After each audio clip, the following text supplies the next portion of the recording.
All right. Happy Thursday, ladies and gentlemen, and welcome to Sabs podcast. I'm your host, sabrinasalvati. If you're new, I do want to let you know that we are also live on Rumble and X as well, of course, YouTube. Welcome back, guys. We have a big show tonight. Tonight's theme is Holy Smokes, Batman. Holy smokes. I had to say that with all of these stories because there are some crazy things that are going on, whether it's here in the United States, whether it's abroad. A lot of things have been happening, and I'm starting to ask some questions, and I think you are too, especially when we get to these stories tonight. So first and foremost, I do want to give shout outs to people in the chat, ladies and gents. And the film festival went really well last night, ladies and gents. We did screen the documentary there. I will be going back tomorrow evening for the closing event. And so I'll keep you guys posted. I believe they don't announce awards until July because they have an online part of the festival, which is next week. So they have two different parts for this. I think the online part is for those who couldn't make it in person, but I will keep you guys informed. Okie dokie. Let's dive on in. What's going on, Sue? Is the revolution starting in New York? Way to go, Zohran and team. Power to the people. That's what people are asking. We're going to get into it. Greetings, I know myself, says President Muggsy Trumpkowski isn't melting down. He's a con man and gangster, and like every scam artist and bully, he is looking for a new angle to gaslight and manipulate. Hey, there you go. Shout out to Rich, says word of advice, APAC, keep your money. The people are voting and you're losing regardless of how much you spend. Yeah, things are changing. Greetings, a tree of night, says, hey, Sabby from Denmark. I like your style, lady. What's going on, Denmark? Shout out to Anton, says a 6.9 earthquake hit Japan this morning. Yeah, and not just Japan. There's many of them back to back. This is not normal. Not normal. Shout out to Academic, said, I'm done letting my dollar circulate. I have to get ready for the quiet yet sudden de-dollarization. Shout out to Blockbuster, says, hi. Greetings, Hunter, says, oi. Greetings, CBC Voter, says, happy Thursday, Sabby Sabs. And Eric T. Red. Shout out to Go Artist, says, Anton, Venezuela too. Yes. Greetings, John, says, earthquake weapon. Shout out to James. Trump is melting. You could say that. Greetings, Cloudness, says, happy Thursday, Sabby and fam. Well, I hope everyone is having a great day and happy 55th anniversary to Mom Dukes and Pop Dukes. Salute them, B1 fam. Happy anniversary to your parents. 55 years. That's a long time. Holy smokes. Greetings, Moo. The question today is a hard one. I'd like for both of them to leave, but I feel like they might stay if more left leaning members get elected. Both will definitely come out with the book tour, though. Interesting. Please answer that poll question when you get a chance, ladies and gents. I really want to know, do you believe that Chuck Schumer and Hakeem Jeffries are now on the chopping block? Should they be concerned? Shout out to Teague says, not sure if this will be a part of tonight's episode, but I hope folks take a moment to see that the UN report about the IOF targeting children, even a breastfeeding infant in a tent, as further proof of genocide. Yes. It's too bad the UN didn't come out with that report a lot sooner. And it's too bad that they're not actually doing something about it. Greeting Selma says, please tell Trump that birth of Jesus was called Ayatollah in Christianity. Isaiah 7:14, Ayatollah means sign of God, both in Hebrew Bible and the Arabic Bible. Well, someone's been reading their Bible. Let's give a shout out again to Solomon Mendez for becoming a Sabby member. Let's give Solomon a big whoop, whoop. And greetings, Hannah says, another quake. Yes. Shout out to Lauren says, doobie doobie doo. Greetings, James says, Hakeem, Chuck, and Dix are... Hakeem, Chuck are dicks, and they will burn in hell for misuse of government policy. Oh, hi, Sabby and Eric. Hello to you. And Greeting Circa says, hey, y'all. Okay, ladies and gents, let's dive in because we have quite a bit to get into tonight. I'm still trying to do better with my time. So let's go ahead and dive in. Let's give a shout out to Sabby patrons. Thank you guys so much for your support. Really do appreciate you for keeping the lights on, fam. And if you're interested in being a Sabby patron, I have 5 categories for you. We have the ultimate, the Sabinators. Don't forget about those Sabsters. And of course, we have, I guess, the most popular one, which are the Sabbies, the Sabbies. And last but not least, ladies and gentlemen, we have members. All of their names are listed here.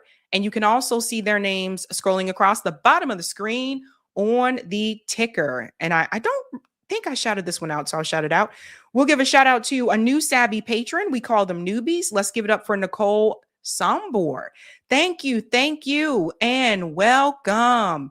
Welcome back. Yeah. Welcome back, ladies and gents. So much to get into. So let's go ahead and take a look at that thumbnail so you can see what we are discussing tonight, fams. I hope you have popcorn for you. I hope you have some popcorn. I don't know, maybe a cup of tea, because we're going to get into it tonight. Tonight, ladies and gents, we are going to discuss, first and foremost, here's one of the big ones. Donald Trump is having an epic meltdown. And once again, him and his big mouth is ruining things. This time right here at home. So this is not necessarily about his decisions with Iran, but his decisions with domestic policy right here. We're going to get into Donald Trump stopping that, I would say, pretty great bill that was going to benefit Americans here, a bipartisan bill that he decided to just, nope, I'm not going to do it. And it's not making the Republican Party look good at all. He is embarrassing them. We're also going to discuss Zionists are melting down over Zohran Mandami's 3 for 3 in New York City, ladies and gents. That's right, 3 for 3. Everybody is panicking. They said the Democratic Socialists are taking over and they're freaking out. It's not just about Israel. It's about basic economics. And I'm going to show you what that looks like tonight. We're also going to discuss a new article here from Dropsite News is revealing something else about Jeffrey Epstein and his involvement in Africa, this time in the Congo. Yeah, Jeffrey Epstein was a global mofo, right? So we've talked about a lot of the crimes that he did here in the United States and also, of course, in the Virgin Islands. But I think some of the crimes that he has committed or participated in African countries has not been discussed as much. So we're going to get into that new article that they just dropped there. We're also going to discuss Letitia James, the Attorney General of New York, is facing backlash after she is coming out against these new elected Congress members that are, of course, pro-Palestine, pro-economic gains for the working class. And I don't think this statement was taken the way that she thought it was going to take. And I'm going to tell you what Letitia James should be paying attention to, that she is not. And last but not least, there was a 7.1 earthquake in Venezuela. Ladies and gentlemen, we are heading into some interesting times. It is not the only one. There have been huge earthquakes around the world back to back in the past couple of days. Is that a sign of what is to come? So we're going to get into all of that, ladies and gents, and thank you for joining me this Thursday evening. If you haven't done so, please do me a solid and smash that like button. And if you're new, don't forget to like, sub, and share, just like a Care Bear. All right. Let's keep it moving and grooving.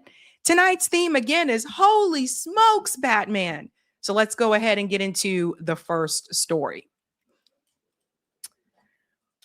So as if Venezuela wasn't dealing with enough issues with the kidnapping of Maduro and the U.S. bragging about taking their oil, now they have to deal with the impact of a 7.1 earthquake.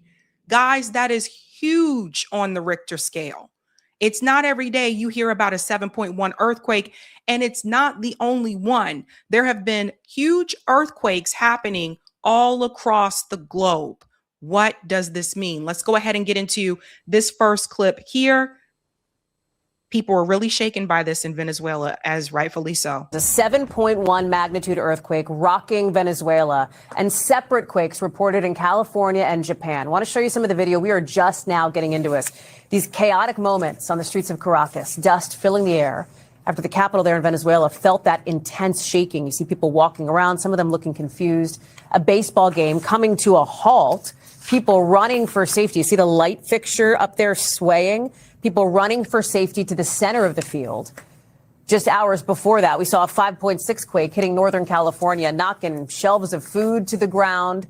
We're also following a 6.9 quake in Japan with tsunami advisories in effect there. There's a lot going on, lot to watch. We've got Bill Karen standing by. But I want to start with Aaron Gilchrist joining us now, because it seems that the most significant of these is the one that just happened late today in Venezuela. Aaron, what do we know about the possibility of any injuries, about how people are doing there? Less than an hour ago, this happened, Hallie, and at this point, there aren't any reports about any serious injuries or any major damage having happened here. But obviously, a 7.1 magnitude earthquake is a major earthquake, and this was one that happened a little after 6 o'clock Eastern time, apparently in the northwestern part of Venezuela. So putting it very much near the coast of Venezuela, the Caribbean coast of Venezuela. There are reports that there could have been some of the shaking felt in parts of Colombia, and as you've been saying, this video that we're seeing now out of the Caracas area, which is more than 100 miles away from where we believe the epicenter of this earthquake was, and still we see the shaking. You see people who felt that shaking running into the streets, getting reports about buildings with cracks potentially in some of these buildings. We've been hearing reports about bottles being knocked off of shelves in stores in this area, and obviously people very much concerned about their safety, running into the streets, trying to get to safe spaces, potentially to open spaces in case there were any buildings that might collapse. And again, at this point, an hour after this earthquake happened, we are not getting any reports about any buildings that have collapsed or seen any major damage, or any reports about people having been injured. Hallie, there are alerts that have been posted by the National Weather Service in this country about the potential for tsunamis in this area. An earthquake of this magnitude near the coast could potentially send waves to neighboring islands into the Caribbean Netherlands, into Aruba. There are reports about advisories at least being posted for Puerto Rico and the U.S. Virgin Islands to be on the lookout for potentially tsunami waves. So he didn't see as much damage then, but I do have updates about the damage to show you now, because there was devastating damage in Venezuela. And sometimes it's true, these earthquakes can cause tsunamis. And now you're dealing with an earthquake plus like these waves of water crashing onto you, along with powerful winds. So let me show you some of the damage that did happen, because that's when that was first reported. As you can see here, this is another one. Powers of the People said, what the actual fuck? Venezuela was just struck by back-to-back earthquakes. The first one was 7.1. The second one was 7.5. Thousands are feared to be dead. This is incomprehensible. The whole world needs to rally around and support Venezuela now. So here's one of the videos here of the building damage.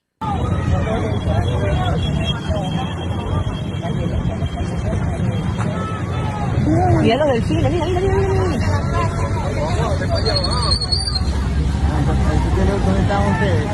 Sí, mira cómo se cayeron todos los pelos del frente. Y esto de aquí también. Marico, esto está muy impresionante esto. Ay, Dios mío, yeah. You see those buildings leaning like that?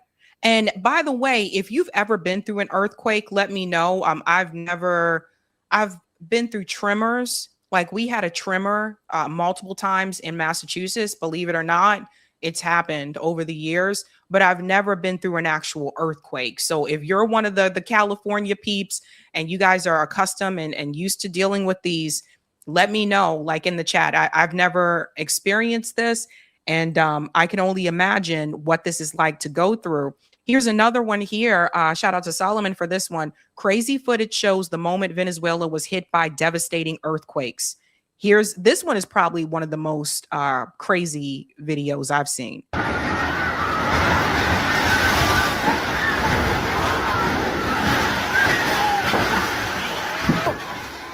Marico, mi mamá, weón. Mi mamá.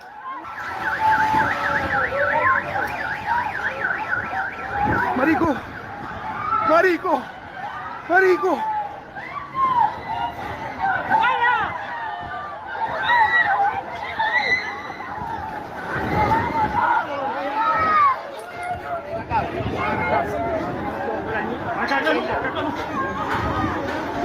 Mi mamá. Chama, vamos. A buscarla. Chama. Yeah, and did you guys see the way that building just fell like that? Ya va. Por aquí, ven. Ven. Ven.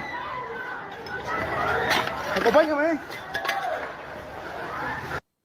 Yeah, scary stuff there, guys. I have a couple more that I wanted to show you as well. Misty said it makes you feel like Jello, and Grumpy said I've been in many in California. Interesting. Yeah, this one of the things I fear is having the ground move from underneath my feet. Here's another one here from Brian Allen. The devastation in Venezuela is almost unimaginable. Two powerful earthquakes struck just minutes apart, leaving buildings collapse and families trapped beneath in the rubble. The U.S. Geological Survey has warned the disaster could ultimately claim between 10,000 and 100,000 lives. So they haven't fully confirmed a death toll just yet. But this was another one where they were trying to get people out of the rubble.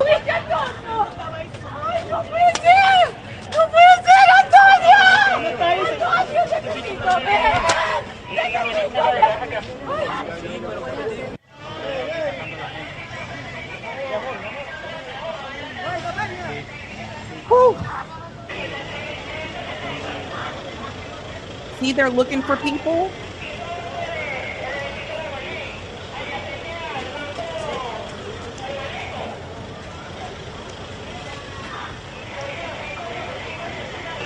That's a child.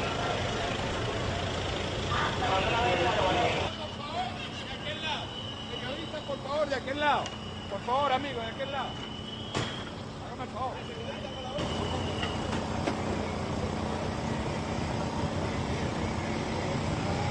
Another thing I want to mention here too, again, because like I said, I've never been through an earthquake, but on the East Coast, like we can get tornadoes, hurricanes are the big ones here, especially in the Southeast. And when I was in school, we used to have to do like these tornado drills. And I don't know if everybody had to do these, but we had to get down like on our knees and scrunch down, and we had to put our head kind of like up against the lockers. So we used to have tornado drills and things like that. But we have warnings, right? So if the weather is predicted to produce or possibly produce a tornado, we have tornado warning and we have a tornado watch. and that gives you some time to prepare. If you have a basement, you can go get in the basement or something like that. Hurricanes, we have well advanced warning, right? Because they already spotted in the ocean before it even gets close to us here in the United States. And I don't know what people do with earthquakes, because how do you receive an earthquake warning? Like, it just happens, right? So you don't know where you're going to be when that happens. And I just feel sorry for the people in Venezuela, because as Eric was saying, that like, if the buildings aren't built to withstand it, it's going to be more devastating for you. Here's another one where 3 children were trapped and they were trying to get them out here. Y vamos, aquí están los compañeros, miren. Aquí acabamos de salvar un bebé. Mira, aquí hay 3 niños. Vente, mi niño, vente para acá, ven. 3 niños. Vente para acá, papá. Quédate aquí, papá. Quédate aquí. Ahí, Marwi. Agarra a los niños, ¿oíste? Otra niña más. Vente, mami, vente. Somos 3. ¿Son hermanos? ¿Ustedes? Sí, somos 3. Quédate ahí para ahí. Quédense ahí para alumbrarlo. Quédense ahí. Quédense ahí. Ya usted, y no tienen piernas partidas ni nada. Usted es tan fino, gracias a Dios. Listo. Véngase. Mi Señor, tú eres misericordioso. Tu hijo también está aquí. Vamos poco a poco, hijo. Y llegan las ayudas, niños. Hay que tener fe. Mira, aquí tenemos estos sobrevivientes, estos niños, mira, de Dios. Yeah, I mean, thankfully they had people to help, like, get them out. But the reality is, like, everybody doesn't have this, you know. Everybody doesn't have it. And so I don't know. It's scary. And here's the thing. It's not just Venezuela, but we're going to get to what Marco Rubio said about what the U.S. is going to do to help Venezuela. Now, pay attention to this, guys, because the reality is this, okay? They're not doing this to help people in Venezuela out of the kindness of their heart because they care about the people in Venezuela. That's not why this is happening. They're doing it for one, and we'll get into like areas of control. They really want to have more control in Venezuela. And then there's also, you know, the issue with the oil. Like, they want to make sure that their resource that they really want there, the oil, that's going to be okay too. But just don't get it twisted. I don't want you to think that this is really about helping the people. This is about the U.S. having more control. So listen to what he said here. We're already deploying search and rescue teams from Fairfax County, Virginia, and Los Angeles. There'll be some others we'll add. That's their most immediate need right now, is search and rescue efforts. They have a much of collapsed buildings, and so they'll need a lot of help in terms of digging through that. The airport there is badly damaged, so we'll have to rely on the Department of War to deploy assets there. And then we're also helping them with some overhead imagery, especially in coastal areas where they don't have full visibility over what the damage has been and what the impact has been. Those are the acute, like, short-term needs over the next 48 to 72 hours, because in search and rescue, you're trying to get to people while you can still save their lives. They're buried under rubble. And other countries are responding as well. The Qataris have already offered assistance, as we spoke to them earlier today as well. El Salvador has stepped up, and multiple countries around the region, including Chile and others, have reached out to us to communicate and get that happening. As we move forward with that response, with the sort of the short-term phase of response recovery, the second phase, of course, will be identifying their more longer-term and acute needs. What are the things over the long term they're going to need help with? We'll have a better assessment of that after the next 48 hours when we're on the ground, and as the Venezuelan authorities get more visibility as to the level of damage in terms of housing. Where do you put all these people that don't have anywhere to go live? What we can do to help restore, or help them restore, their communications, their internet, their telecom, and so forth. We'll also have to manage what we expect is going to be a surge of private donation. I can imagine that there's going to be a lot of people from the United States and entities in the United States. We've already been in touch with some of the leading charities, but I know at the local level, particularly in places like where I call home in South Florida, there'll be a lot of people that are going to want to step forward and help and provide assistance. And we just need. Let me just pause here for a second. Guys, they don't even do this for us here in the United States. When the hurricane devastated people in Asheville, North Carolina, they just said, okay, FEMA's going to give you $750. I have friends that live in Asheville, North Carolina. They were very clear about just how, little they received. So they don't even do a lot of this for us here. So this is how you know it's not just about this, that a lot of this is about control. They want to come in and they want to have some type of control in North Carolina. Not North Carolina, excuse me, in Venezuela. So that's ultimately what this is about. I don't want you guys to hear this and think they're doing this out of the kindness of their heart. Need to find the way that we can step in and provide logistical support from that. In addition, of course, we've already stood up our disaster response teams at the Department of State and our humanitarian efforts. It's something we did very well in Jamaica after that storm, and it's something we're really prepared to do now. So I already spoken to Secretary Hexeth. The Department of War is going to have to play a big logistical role here because they have the ability to land in challenging places right now. The airport in Caracas is damaged. One of the runways is cracked. And so, but the Department of War has the capability to land in situations like that. So we'll need that. So we have an awful whole of government response. It'll be big, it'll be fast, and it'll be effective. And of course, obviously, we're in touch through our embassy on the ground where I believe we have almost full accountability of all of our personnel there. And of course, Americans are safe. The last point is we've also, we know there are American citizens that are inside of Venezuela now. So we've also gone through the normal processes that we set up for them to be able to communicate with us in case they need assistance or help. On this visit here, we had a very productive meeting, a very good meeting. I know you hear that all the time. So again, the thing is, this is not about like really looking out for the people in Venezuela. Again, the U.S. government doesn't do these types of things without some type of benefit for the U.S. government.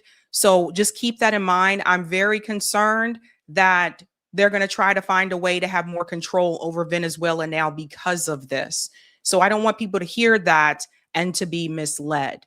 That's just something to keep in mind. But it's not just Venezuela. And this is where it gets spooky. Now, at this time, this woman had reported that there were 3 huge major earthquakes. We're up to 6 now. Check this out. Okay, who upset planet Earth? Because this is major. Not 1, not 2, 3 major earthquakes in the last few hours. A 5.6 in Northern California near Redwood Valley, Mendocino County. Strong shake alerts. Thankfully, no major damage reported yet. Then a 6.9 offshore Japan. No big tsunami threat, but definitely a wake-up call. And then a 7.1 in Venezuela near Morón with strong shaking in Caracas, some building damage, and even a tsunami alert issued for the region. This is extremely significant. 3 big quakes in different parts of the world. I've watched quakes for years, as you know, and I have not seen such big quakes on the same day. So have your go bags ready and let's keep an eye on things. I hope everyone is safe as always, and I'll see you in the comments. Take care. So let me just come in here for a second. Guys, what people have to realize, this is not normal. It's not normal to have large earthquakes of this scale back to back like this across the globe. Now, she mentioned 3, but there were more, and I just want to get into those as well. Check this out. 6 powerful earthquakes happened in less than 24 hours. You guys want me to believe that this is normal? 6.9 in Japan, 4.9 in the Philippines, 5.1 in New Guinea, 5.6 right here in Northern California. Now, that one's one of the lower ones, that one in Guinea. 7.2 in Venezuela, 7.5 in Venezuela. That's 6 large earthquakes. And look at where they are positioned right here. All right in the same little loop here. And then I want you to think about the plates, right? So think about those plates underneath the ocean. It's almost as if they're piggybacking off of each other. That's what it seems like. Whichever one was first, boom, boom, boom. It's almost like a domino effect. And for this many of them to happen in such a short amount of time, that is very strange. And it's scary. And it makes you wonder. But I don't even remember hearing about earthquakes this large of a scale happening back to back like this. So something is going on. Something is going on. And a lot of people have been saying it as well. Optimist coming in. Notori said, I think it's weather manipulation. It's easier to do weather manipulation than going in bulldoze in the place. You know what's interesting too, because I remember I used to laugh at people when they would say this, but then it has been reported, as you guys know, those CIA files that were released about LBJ calling for weather manipulation, going all the way back to his presidential term. So this has been a thing. And once again, the conspiracy theorists, they keep proving them right. So there's that. There's so much going on. All the wars and the bombing. And this is another thing I like to explain to people, which is that when you're dropping all these bombs, these weapons cause issues even after they have already been dropped. It's not just killing people. It's all the chemicals that are released into the air. This causes disease, it causes sickness, but it also causes environmental interruption.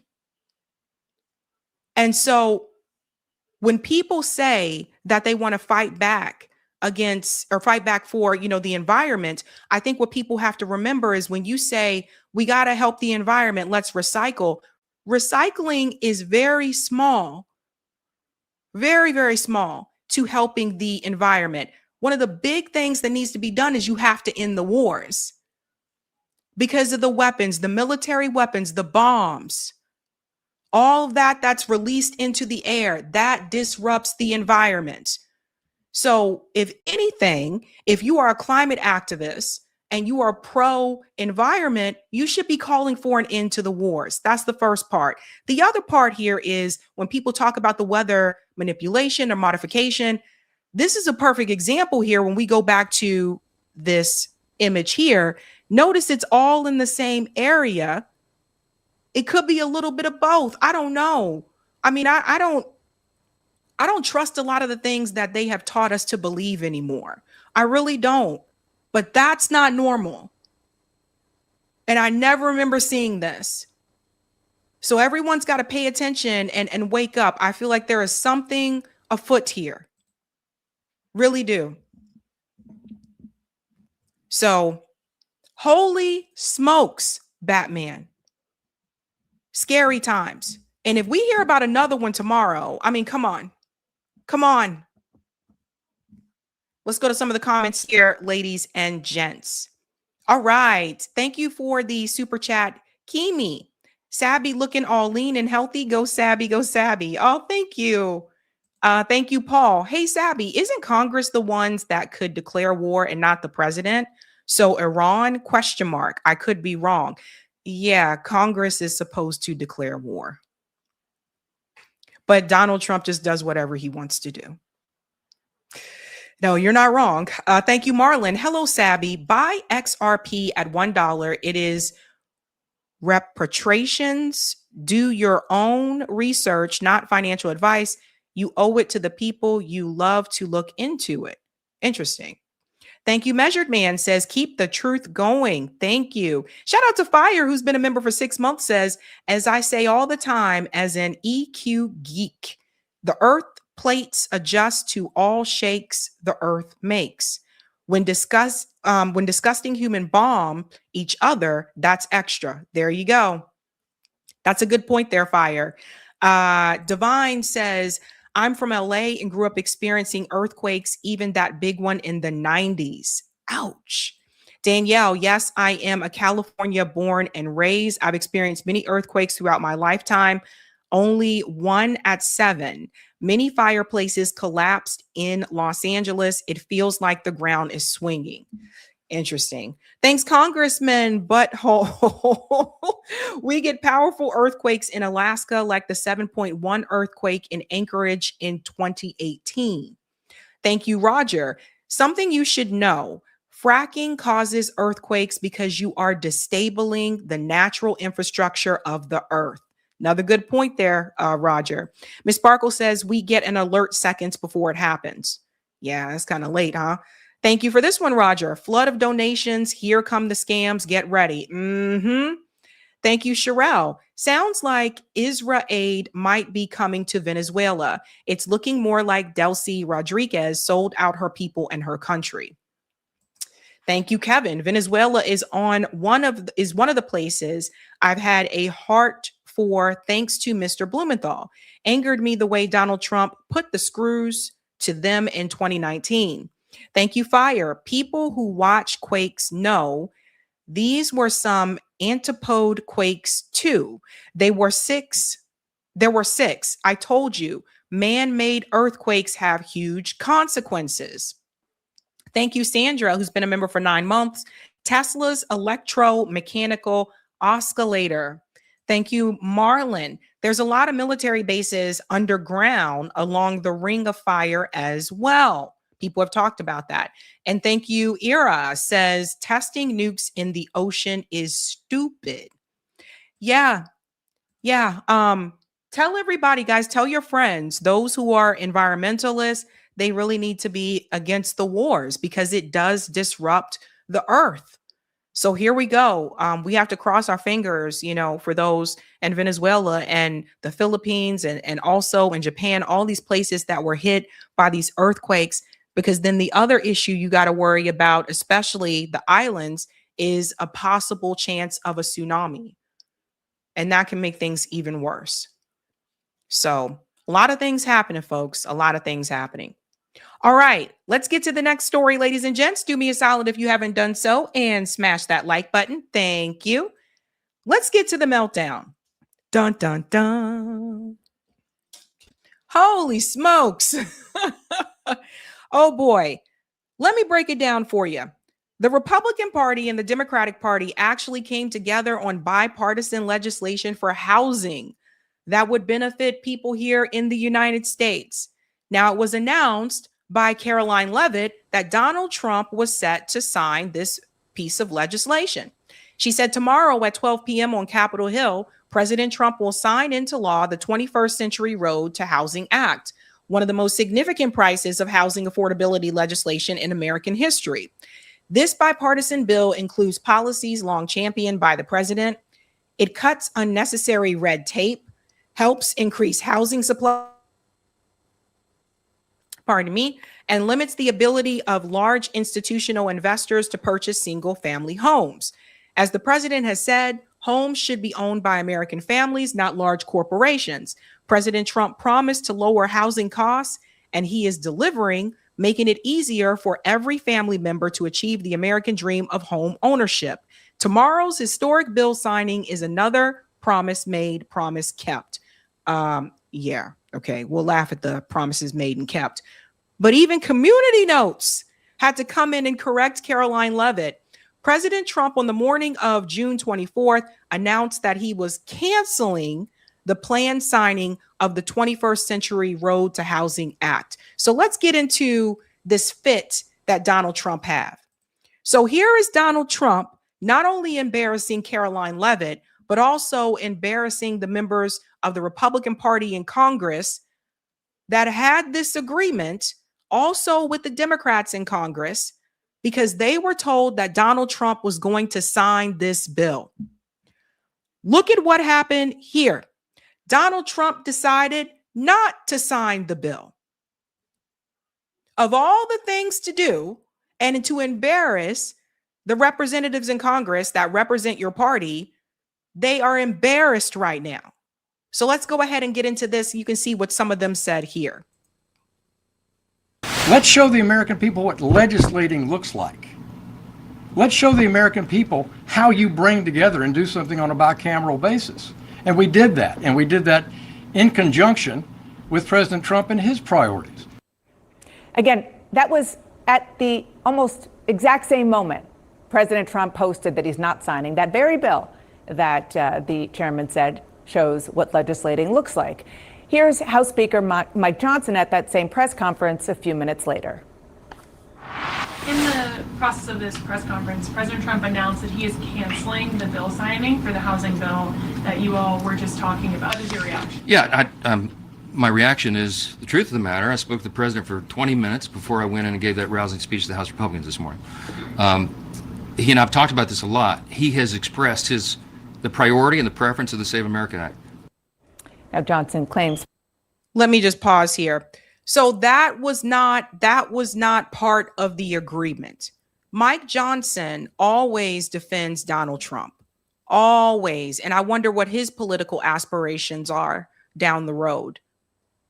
It is embarrassing to have this agreement on this housing bill, this housing legislation, knowing that people are struggling with housing right now in the United States and people are struggling to buy homes.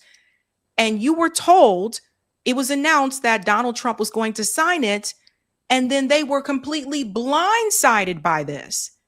No warning, no heads up. Mike Johnson's lying.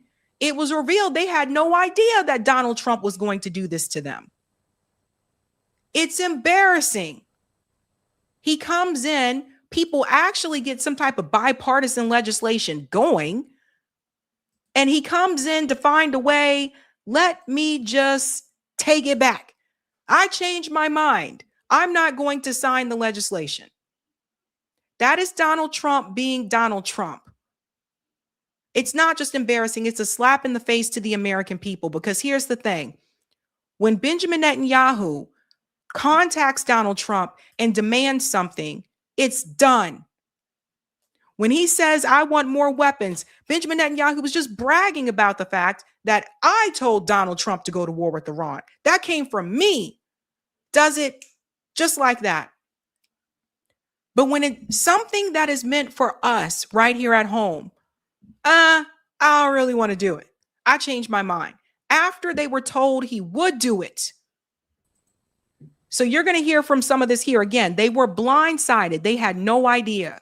Completely blindsiding Republican leaders, particularly here in the Senate. The Senate Majority Leader John Thune had no idea that the president would essentially cancel what was expected to be a victory lap. The Republicans have been pleading with the president to focus on an affordability agenda, and they just passed this bill with massive bipartisan majorities in the House and the Senate. They wanted to go and tout their efforts to reduce housing costs, and just moments ago, that announcement by the president catching the Republican leaders off guard. I just talked to John Thune himself moments ago. I asked him, did the president make a mistake by canceling the signing ceremony and making these demands on the Save America Act? He said, I mean, that was his call to make. And he went on to tout that housing bill, said it's been worked on for a long time. He called it a great piece of legislation. He said it's a, quote, an affordability issue. And he said, quote, I eventually hope he'll find his way to sign it. So expect that to be a big part of this discussion that is still expected to happen behind closed doors. Trump has been making this case for months for the Senate to pass the so-called Save America Act, but they've tried repeatedly in the Senate to do that, and they simply just do not have the votes to pass it. John Thune has made that case to the president directly. He has said that publicly. Other Republicans. Pause for a second. So essentially what is happening is that Donald Trump is holding the American people's housing hostage, your housing opportunities hostage, for the Save America Act. They don't have the votes to pass the Save America Act. That's why the Republicans in Congress moved forward with the housing bill, and they were able to get the bipartisan agreement for that. And here comes Donald Trump, goes, nope, nope, nope, nope, nope. He is penalizing the American people in order to get that Save America Act passed. That is not fair. That's not fair to you. That's not fair to anybody who is hoping to become a homeowner one day in this screwed up economy that we have. You don't do people like that. But here we are. So this would have never happened to Israel. This would have never happened. They're doing it to us. Republicans in Congress are going to have to stand up against Donald Trump. Republican senators have said that. Trump has come back and said, well, just do away with the filibuster and try to pass it along straight party lines. But Thune does not have the votes to get rid of the filibuster. That is a second problem that the Senate Republican leader has. Meantime, the Speaker of the House says that they may try to roll this into the budget process to pass the Save America Act along straight party lines. But here's another problem. Doing that would run afoul, very likely, in the Senate's very strict budget rules. So there is really no way to get this bill to the president's desk. And meantime, the legislative agenda has been completely stymied. The key surveillance law, the spying powers have been turned off. The position for the director of national intelligence is not filled on a permanent basis because of the president's demands. So the question here, Dana, is amid this turmoil between the Senate GOP and President Trump, will anything change when he meets behind closed doors? Will he berate those GOP senators? Will they convince him that his push is not actually going to succeed? All big questions in a matter of moments. We'll see what happens behind closed doors.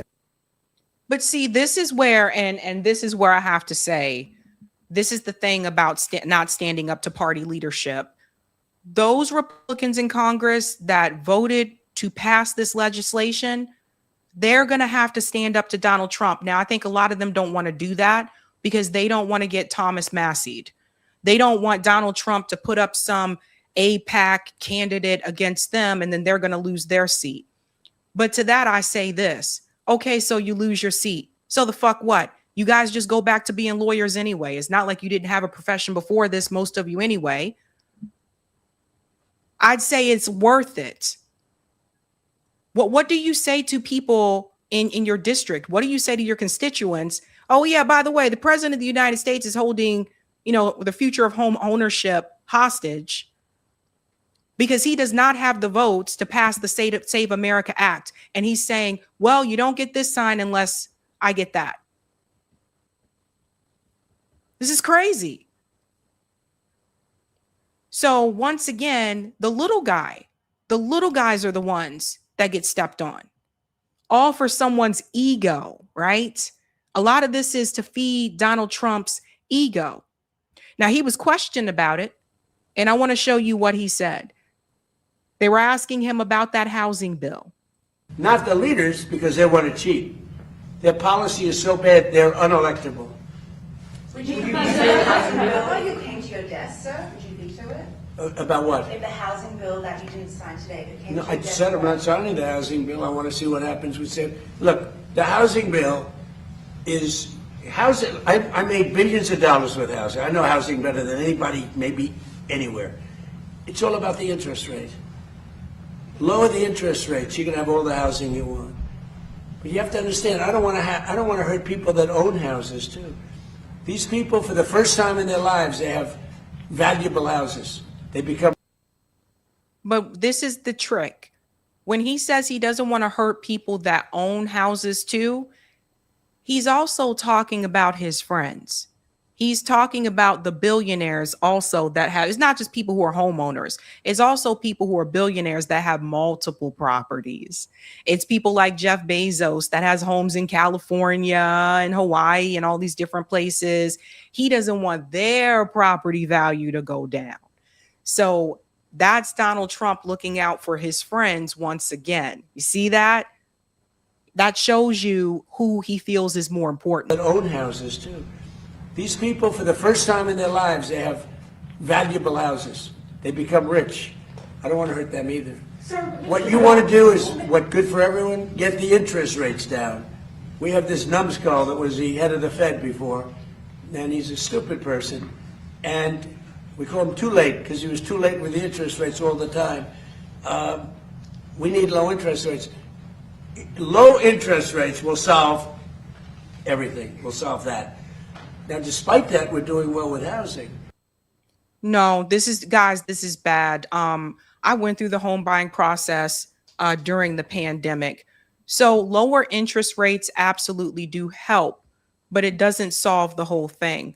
The biggest problem that people have is that they can't come up with the down payment, right? So a lot of people don't have 20% to put down. I say most people don't have 20% to put down. So then what ends up happening is you can opt for like a first time home buyership, program. So you can put down a smaller percentage, but then you end up with that PMI as well. So then that's tacked on top of your mortgage that you owe. But if you don't have the down payment, regardless of what the interest rate is, you end up with another problem. Like the whole point of this was so to make it that these corporations can't buy these single family homes, whether it's BlackRock or Blackstone. And they've been doing this for years. And they buy these single family homes and they flip the houses, they renovate them, they make them more expensive. And then it just increases the cost for other houses that are in that area. It's a domino effect. So we got a real problem here in the United States where people can't become homeowners, especially like the younger people. But also you have people in their 40s and their 50s right here in Boston, Massachusetts that have roommates. No, that's not the American dream. Donald Trump made this promise that he was going to do this, and now he's backing away from it. Nobody held a gun to his head and said that you have to do this for the people. He made the promise to do it. So he went on this meltdown, and this is wild. Like Midas Touch shared this. You have got to like, his Truth Social is wild. So I have Iran on the ropes, ready to go down for the fall, willing to give us practically anything. And for the first time in decades, respecting the hell out of the United States and its president. Me. And the U.S. Senate decides to have a poorly timed and meaningless War Power Acts vote. Pause here. So this is another thing. The Senate did pass that War Powers Act. Donald Trump decides to go on social media late at night and basically rants against it. And that's the power of the Senate. That's the power of Congress, that they can do that. They should have passed that War Powers vote a long time ago. We were pushing for that call. A lot of this is false. Donald Trump is telling you, he said Iran is on the ropes. No, they're not. They just closed the Strait of Hormuz a couple of days ago. They're not on the ropes. They're not giving you any and everything. In fact, you don't get anything out of this deal. You don't get any of it. You didn't get Iran's uranium. You didn't get control of the Strait of Hormuz. They still have control of the Strait of Hormuz. And so now he's yelling at the Congress members for passing this legislation when it absolutely needed to be passed. This is insane. Somebody take his phone away from him. He goes on to say, telling the number one sponsor of terror in the world that the United States doesn't like what I am doing to them and I must stop. And by so doing has provided aid and comfort to the enemy. 4 Republican losers voted with Democrats, and Iran asked my people, what does that all mean? These senators have just made my job more difficult, but I will get it done one way or the other because I always get it done. President Donald Trump. So to the 4 senators that voted along with the Democrats to pass this War Powers Act, thank you. Thank you. Guys, he's not going to stop. He's on a rampage. This is ridiculous. Remember what I told you about Congress? Congress is supposed to be there to check the president. And that's exactly what they're doing. More of you are going to have to join along with these other 4 Republicans. You guys cannot allow this guy to continue to go on like this, going all the way to 2028. This is insane. That's why I say Thomas Massie did the right thing by standing up to Donald Trump. So he was questioned about that as well. Like, this guy's just, he's lost it. He's lost it. Here we go. So we're doing great in our negotiations with Iran. Right in the middle of one of the key things, which we're going to get anyway, we have breaking news. The Senate has voted that they'd like Trump to stop the war. So Iran sees that and they go, what's that all about? Now, you know it's meaningless, right? But So you see the look on us, it's just, no. And so at some point, and hopefully more will join with them. Eric, let's go to part 2. At some point, the Republicans in Congress are going to have to stand up to Donald Trump. Thomas Massie will be out in January. It can't just be him. So to those 4 that stood up against him, thank you. You did the right thing. But this is ridiculous. This guy has gone completely rogue. Listen to what he said about the Manab school attack. This is where we're at now, ladies and gents. Look, you have to say he's courageous. He's got great equipment, but he's got great men. He's got fighters. Can I ask you one other question? Have you seen the report into the Minad school attack, sir? And can you tell us? I have not seen it, no. Why not? At some point, well, I have to wait for it to be complete. I don't know that they're ever going to solve that problem. I mean, you could ask Pete, but I don't know that they're going to say it was one of our missiles. Pete, I don't know that they're ever going to solve that problem in terms of whose fault was it, because there were missiles flying all over the place. So you won't and it's horrible what happened, but there were missiles flying all over the place. And somebody said it was our missile. Well, maybe it wasn't our missile, but I've seen nothing to lead me to believe it was. There were plenty of missiles being flown by other people. What do you think, Pete? Well, Mr. President, we've taken the investigation very seriously, and when the appropriate time is right, whatever that outcome is, that'll be the time to divulge. Do you know what? I mean, if you come up with the right answer, I don't think it's going to be us. I don't think it was us. There were a lot of missiles being fired at that time. Yeah, please. No, it was. That was the United States, guys. This is terrible. They still won't admit to it.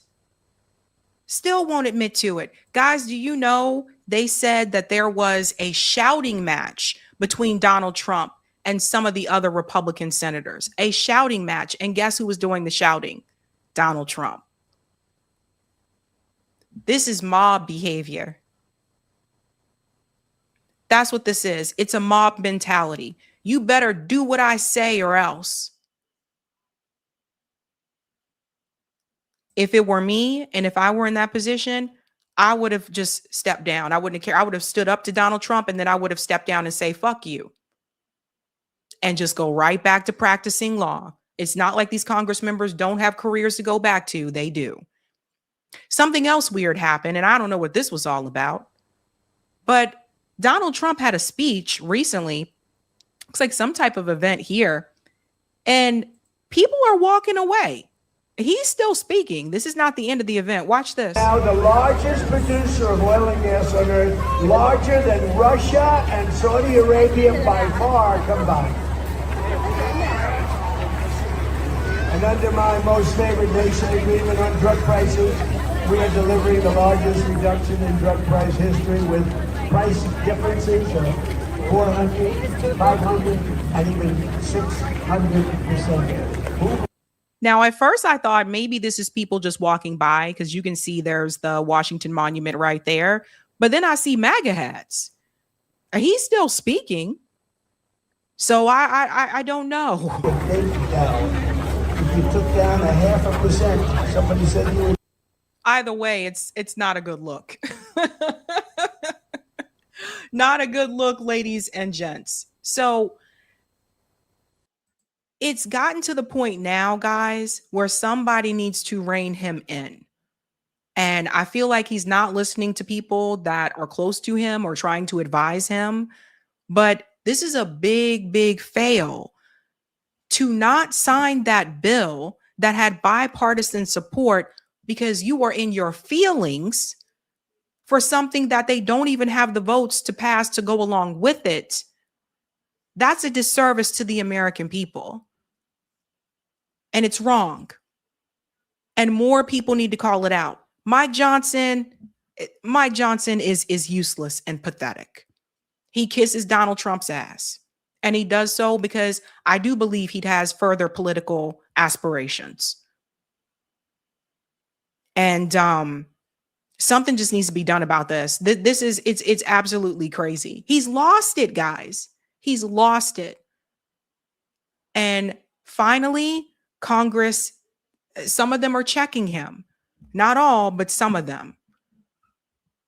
What we got to do is going forward, going into 2028, we can never have this happen again. Like Donald Trump was bad his first term, but Jesus Christ, this time around, he's like Trump 2.0. This is crazy. Going into 2028, we have to make sure this can never happen again. None of this. We have to have somebody in the White House that absolutely respects Congress and doesn't bully them like a mob boss.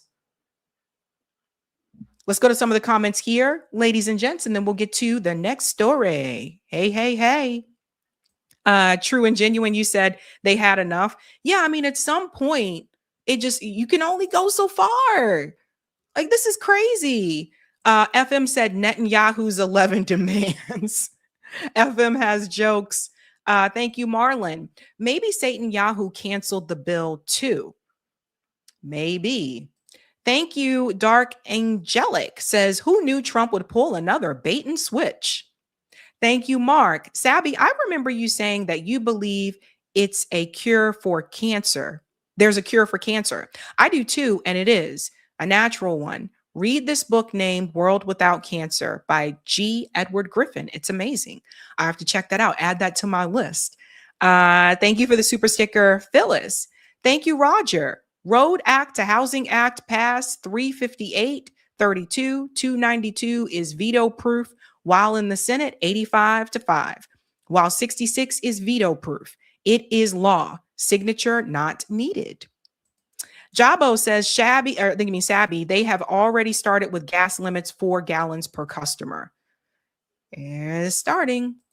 And thank you, Wasim. Washington Monument speech on TV gives me 1984 vibes. Interesting. Hey. All right, ladies and gents. Again, the theme tonight is Holy Smokes, Batman. Let's get into the next story.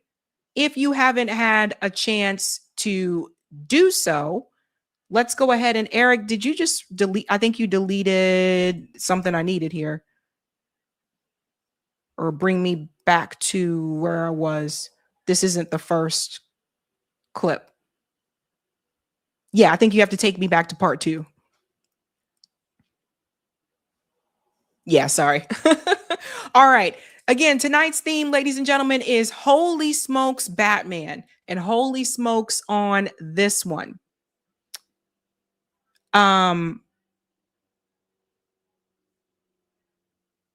Yeah.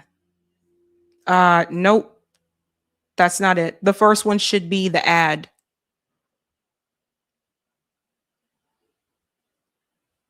One second, guys. It was just up there. It was already there. And maybe it pulled away for a second.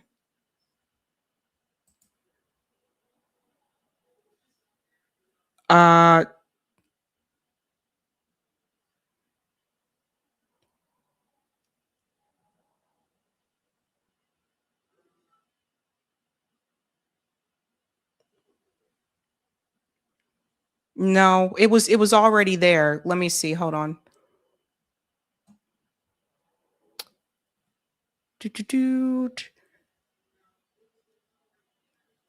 Yeah, so open that one up all the way up.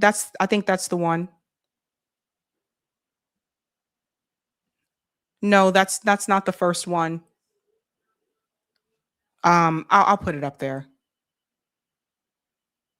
No, there's a couple that are missing. They were already there and they're not there anymore. So something is off. Hold on, let me see.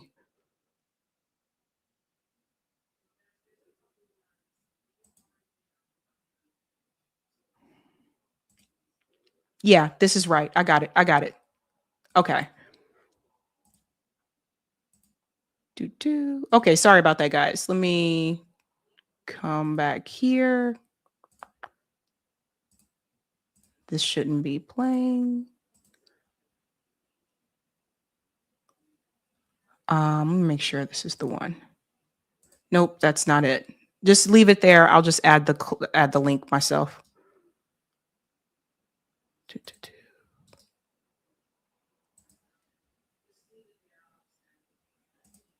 Okay, guys. Alrighty.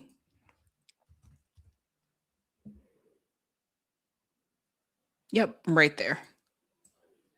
Okay, here we go. All right. Next story, ladies and gents.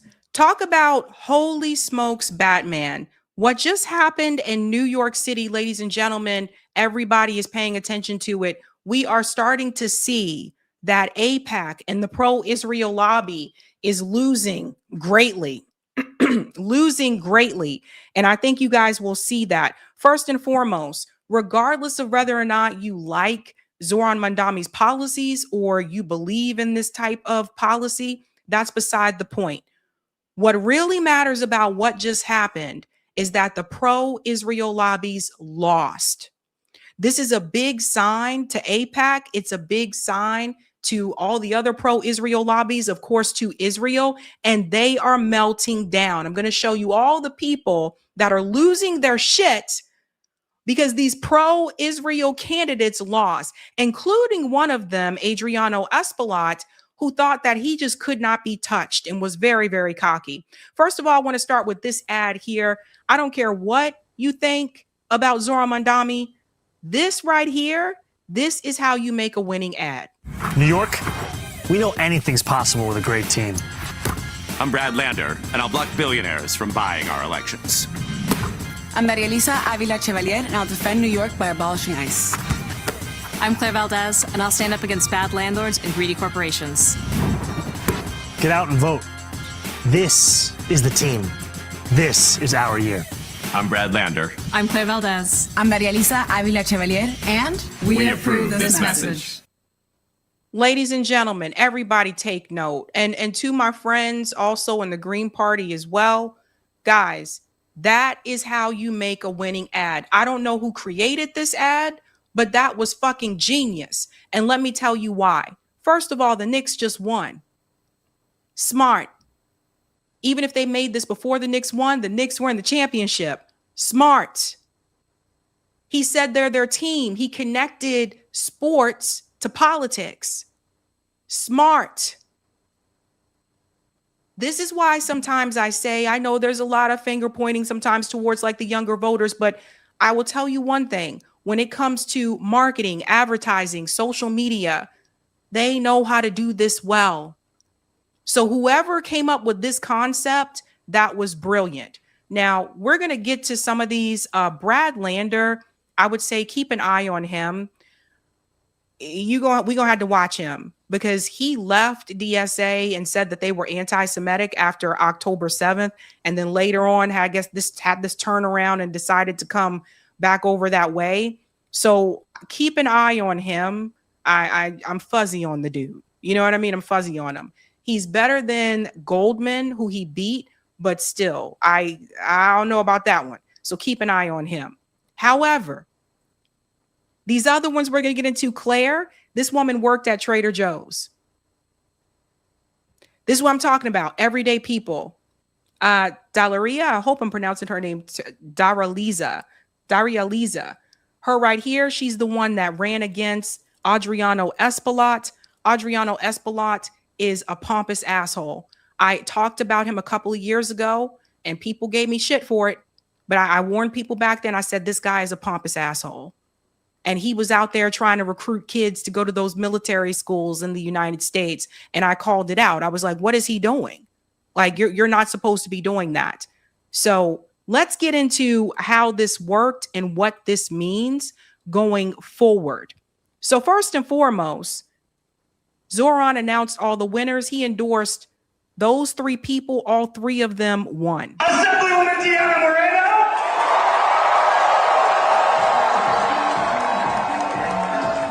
Assemblymember David Orkin. These are the assembly members that won in New York City. Assemblywoman Samantha Gattaz. State Senator Abir Kawaz.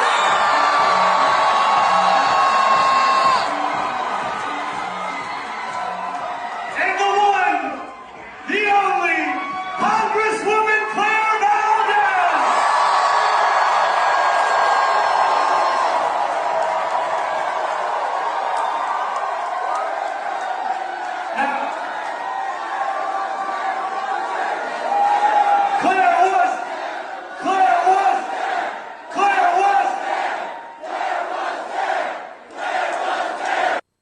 So the Claire woman, she ran for an open seat that apparently, I guess, a lot of people were not paying attention to.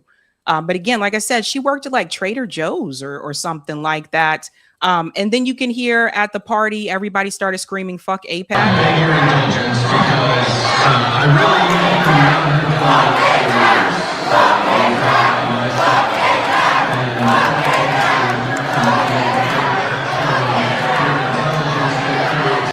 Zionists had a field day with this one. They said, oh my God, they're screaming badly about Jewish people when they're clearly talking about AIPAC. You see how far this goes?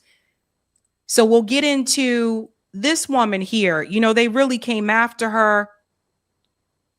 They posted these images of her that said, fuck Kamala Harris. And I guess they thought this was going to help her lose. I'll be honest about this one. I wasn't positive and confident that she would be able to beat Adriano Espaillat. I wasn't. That guy had a lot of money behind him, especially a lot of money from AIPAC, but also they started to point out her old tweets. So this is one of those, your old tweets are coming back again. And one of the things I guess that she had said was fuck Kamala Harris. Now, this was during like the genocide when it had started under the Biden administration. And so they tried to use that against her. But honestly, many of us said fuck Kamala Harris. So that wasn't really, that didn't work. That didn't really work. And she said that because Kamala Harris said she wouldn't withhold the weapons. And she said, you know, she's like, be quiet, I'm speaking. Remember that? So they put up these flyers about her where she's like, she said, fuck Kamala Harris. And I guess they thought that that was going to help her lose. The other thing that was done, and you know what? This is dirty. This is Adriano Espaillat. Again, I told you he's a pompous asshole. Adriano, they had people going after her physically, like in the streets. There were videos of people coming after her, calling her anti-Semitic. Also, there were these racist attacks on her by his people, and he would not denounce it. He was saying she's not Dominican, she's a Haitian in a derogatory way. I don't care if she's Dominican or Haitian, but you see what he was trying to do there. And people were calling him out for it. Now, again, that's a Democrat. That's a Democrat who was playing the racist games. So you can see how they do this on both sides. That worked against him. Ultimately, Adriano is rejected. We love this picture. This guy got over $3.2 million from AIPAC. He was in their pocket. Pompous asshole. I never liked him. I never did. And she had, of course, no money from the pro-Israel lobby. Now, this race was one of the closest ones. And I said I didn't know if she was going to win because I was like, oh, boy, they really coming after her. One thing I will say about her, Daria Lisa, is that you don't have to walk back what you said just because Adriano sat there across from you and said, you made this tweet about Kamala and you made this tweet. By the way, she's one of the ones that said when it came to the Russia-Ukraine war, she said, well, you have to go back to 2014 and how this is a NATO proxy war. She was saying that it wasn't all Russia's fault. They tried to throw that back up in her face too, but she's actually correct on that. And so what I would say is that to her, when she goes into Congress, do not let these people pressure you into walking back what you said. Because the people who end up, and I would say some of the strongest voices in Congress are the people who don't walk it back. Don't walk it back. So don't let them bully you like that. But she won anyway. So by Adriano, who decided that serving Israel and the donor class was more important. Then we move on to this part here. So Zohran did respond because they're all coming after him now. And by all of them, I mean corporate media, of course, and the donor class. They're mad because the three people that he endorsed, they all won for Congress.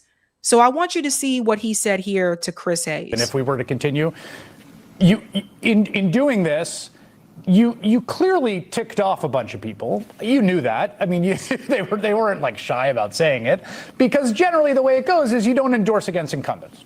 Yeah, it really is kind of the unwritten rule in this. Says who? You see, people are looking around now at AOC and they said AOC, she didn't endorse. Remember, she made that decision a couple years ago. She was not going to endorse people who were running against incumbents, that she would only endorse the incumbents. So now people are looking at her a little bit with a side eye, like, why didn't you do this? But getting back to this rule that Chris Hayes says that you're not supposed to endorse people that are running against incumbents, says who? You? Democrat Party leadership? People can endorse whoever they want. You know, these rules are completely arbitrary. They're not even written down. People aren't signing contracts about this. At least he hasn't. So there's just these unspoken rules that I think a lot of people have had enough of. Tish James, who was a very vocal backer of yours when you were running for mayor, and even a backer of yours when I think it was pretty politically controversial to be so, had this to say. She said she and other political leaders she's spoken to are disappointed in Zohran Mamdani. All of us are a little frustrated with the Democratic Party, but you don't blow it up. That's what MAGA has done. What do you say to that? I think what is the Democratic Party if not its voters? And what we saw yesterday evening were Democrats across the city turning out and voting for a new kind of politics. And I've been clear time and time again that I believe the only majority in our country is that of the working class. And what we saw is that a focus on the working class, whether it's from Claire, whether it's from Daria Lisa, whether it's from Brad, is the kind of focus that New Yorkers want to see. And I have a deep amount of respect for my friend Attorney General James. And I also believe that these are the kinds of candidates that we need to see in Congress, as well as the 5 state legislative candidates that I endorsed that also won yesterday evening, if we want to truly fulfill the affordability agenda. And, you know, as I'm speaking to you, Chris, it marks 1 year since I won the nomination to become the Democratic nominee for mayor of our city. And I made a promise to New Yorkers that I'd use every tool at my disposal to actually transform the city into one that they could afford. And one of those tools is using your political capital to ensure that the people who will fight hardest for that same agenda are going to be there, whether it's in Albany or whether it's in D.C. And I'm so excited to say that in yesterday's 8 different campaigns that we endorsed, we saw 8 different victories for exactly that same message. On that, and if we were to continue, It's economics. Because the reality is, as much as they want to say, oh, well, these people are just anti-Israel and that's why they came out, it's basic economics. When you run on issues that benefit the working class is going to come out for you. It's not just the Israel position. When you're out there running and you're saying, we got to lower the rent, we got to do something about the buses, the public transportation, we're going to start these city-run grocery stores, whether you support that or not, the reality is it matters when you speak to people's economic pain, especially if you're the one going through the pain. People respond to that.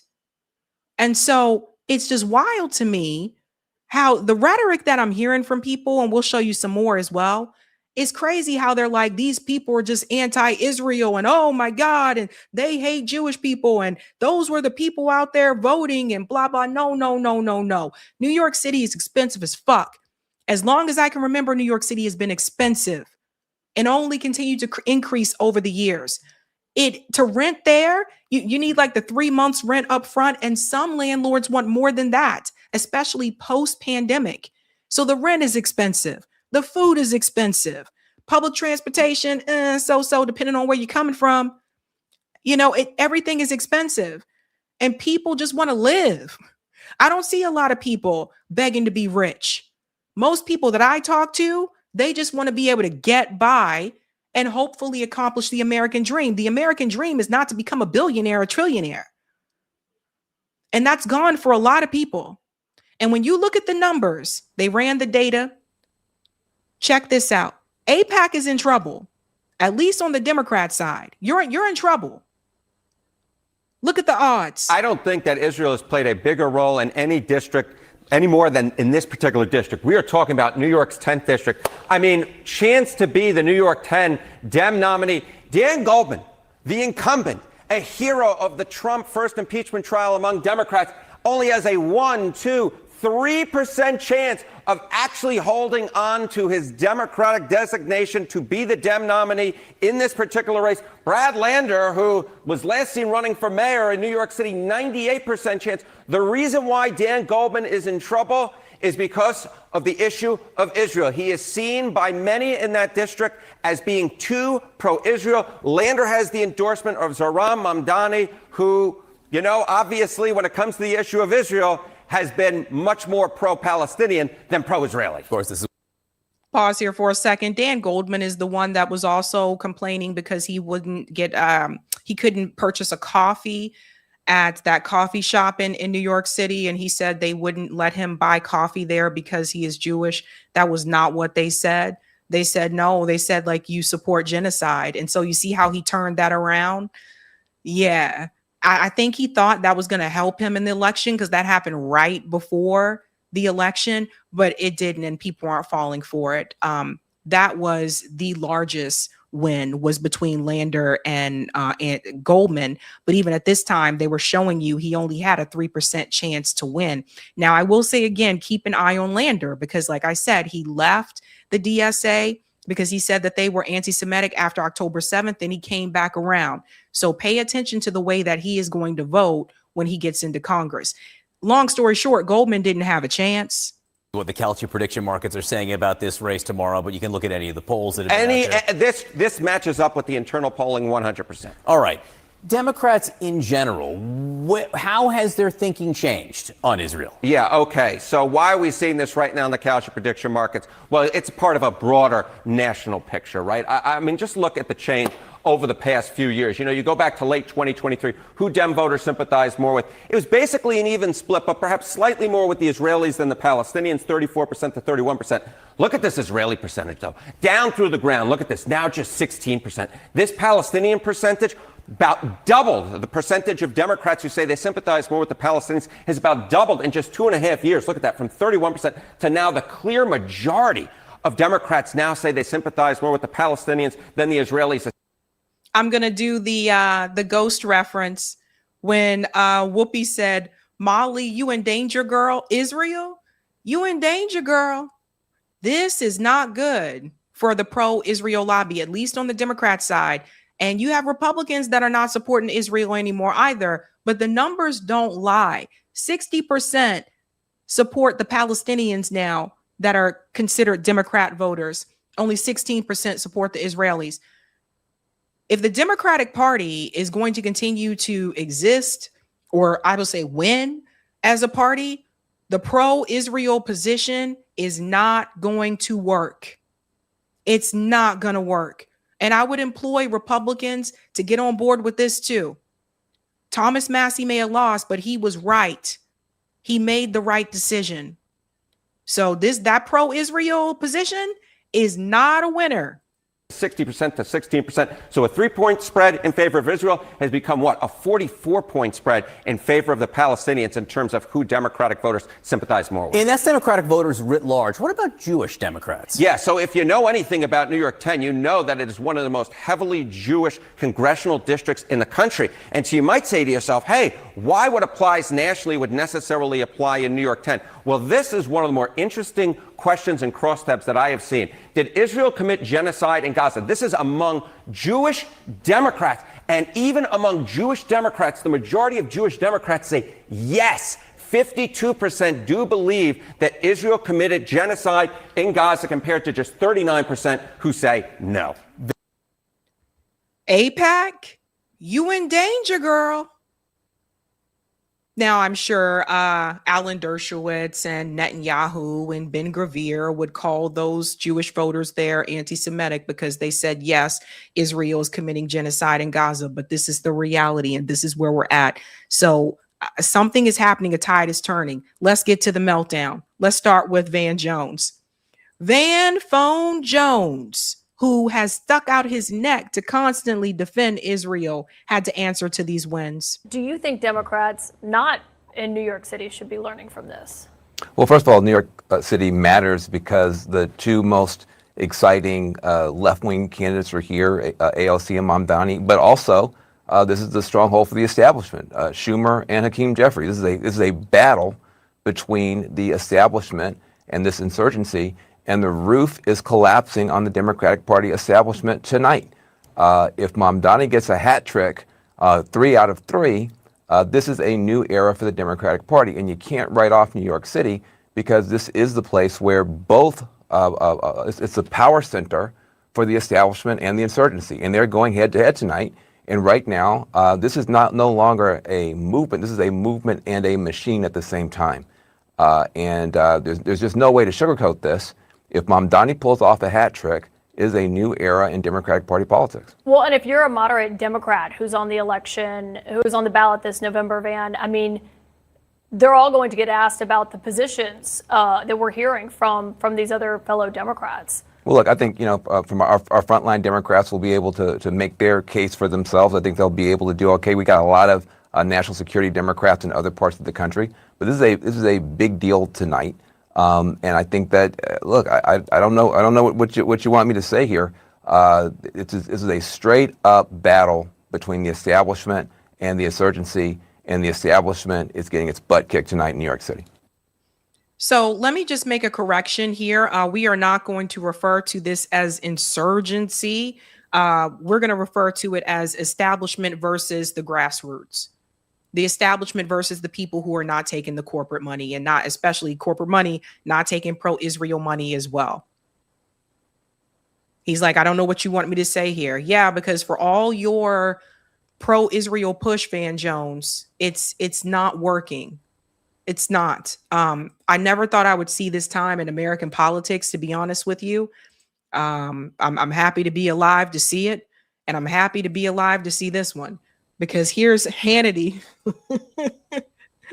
He's dying. All right, this is a Fox News alert. Incumbent Congressman Dan Goldman, who was just banned from a New York City coffee shop because of his support for Israel. He has now lost his primary to a radical socialist backed by Mamdani. It appears that, you know, a pretty scary transformation is now fully underway in the Democratic Party, especially in a blue state like New York.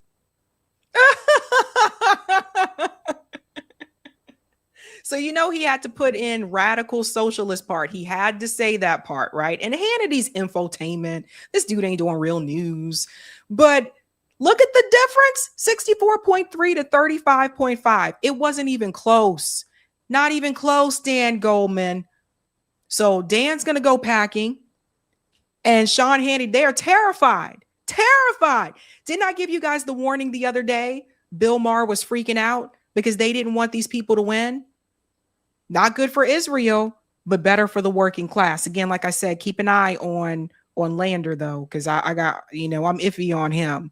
But he is better than Dan Goldman, obviously. But they crashing out. There's more. Look at this one. James Lee is so correct here. I just want to make everybody aware that everyone should move out of New York is an Israeli psyop to trick Jews into moving to Israel. Listen to what this man said here. They telling you to leave now. Abraham Accords, and Noor Pahlavi is here. Her Excellency, thank you for joining us. And I think we'll see, by the way, even more regional integration with the 70 million people of Iran and all the other Gulf nations. And as IMEC runs through Israel, the opportunities are literally going to be limitless. And so we will, over the next decade, build this trillion-dollar economy. And you can decide. You can stay here in New York in a declining empire, or you can come to Israel, which is part of the rising middle of the world, which is moving south and east. Everybody here, you see what they're doing now? So this is what they're doing. Now they're telling people that's a nod to the Zionists to leave New York City and to move to Israel. That is a push, the push that they're doing now. So they don't want them to stay and just deal with it, because here's the thing. This is not just about Israel. This is also about economics. If you are watching and you grew up poor, you grew up in poverty, let me know in the chat. Because here's the thing. People who grow up poor, most of them don't break that poverty cycle, and they don't get to just up and leave. They don't get to just pack a suitcase and just go live somewhere else. They stay here and they deal with it. They try to fight if they can, but they deal with the system that we have. Some of that fight sometimes may be, of course, in protests, etc. But the idea that they can just pack up and they got somewhere that they can just go to, that should tell you everything. Because for the average American, they can't do that. So think about that for a second. Oh, no, they're going to help out the working class people. Oh, God, no, Israel's not prioritized anymore. I must run. And then you'll see Alan Dershowitz also getting hammered here by people. This guy is holding up a book saying all the lies about Israel. What did you do on Epstein's Island? What did you and your wife do on Epstein's Island? Read this book. Find out the lies that these people are telling. What did you and your wife do on Epstein's Island?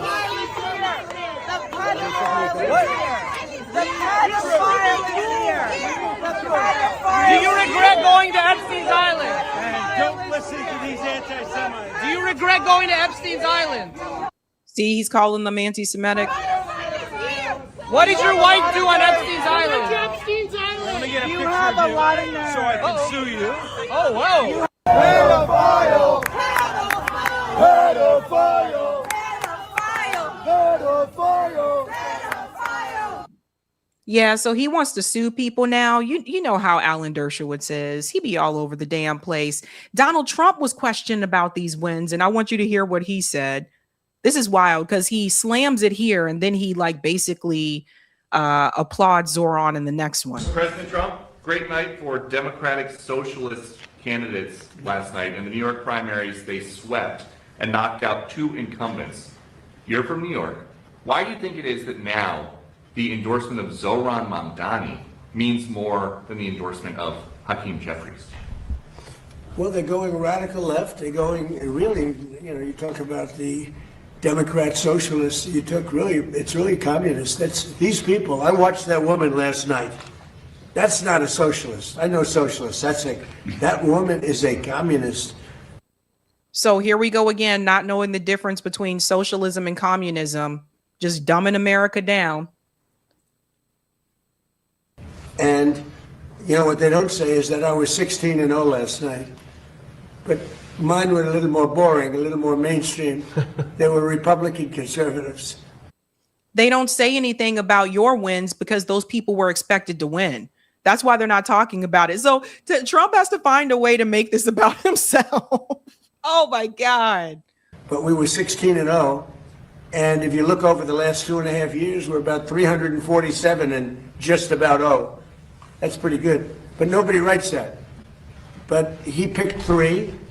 They won. They beat a guy named Dan Goldman, who's, a loser. He was one of my prosecutors, one of my many prosecutors that they used on me. Dan Goldman, not a good prosecutor, fortunately, but he's now looking for a job. I was very surprised to see, because he's a pretty liberal guy. When they go more liberal than Dan Goldman, they're really into Never, Never Land. Does this tell you that the Democratic Party's 2028 nominee will likely be, or could likely be, a Democratic socialist? Well, it should make it easier for Republicans, because most of the nation is composed of sane people. They don't want to, if you look throughout history. Pause here for a second. So this is the same threat that they had when Bernie was running. Given the economic situation, I'm not quite sure. I believe that someone like that could not win, right? Given the economic situation that we have. But what I will say is that it is easier for them to win in a city like New York, right, than it is for like them to win in like Kansas, right? So I think the test is going to be Michigan and Maine. And I point out Michigan because if Dr. Abdul wins in Michigan, that's going to send a message because that is a swing state. Remember, Michigan went back and forth. They went for Biden in 2020. They went from Trump for Trump in 2024.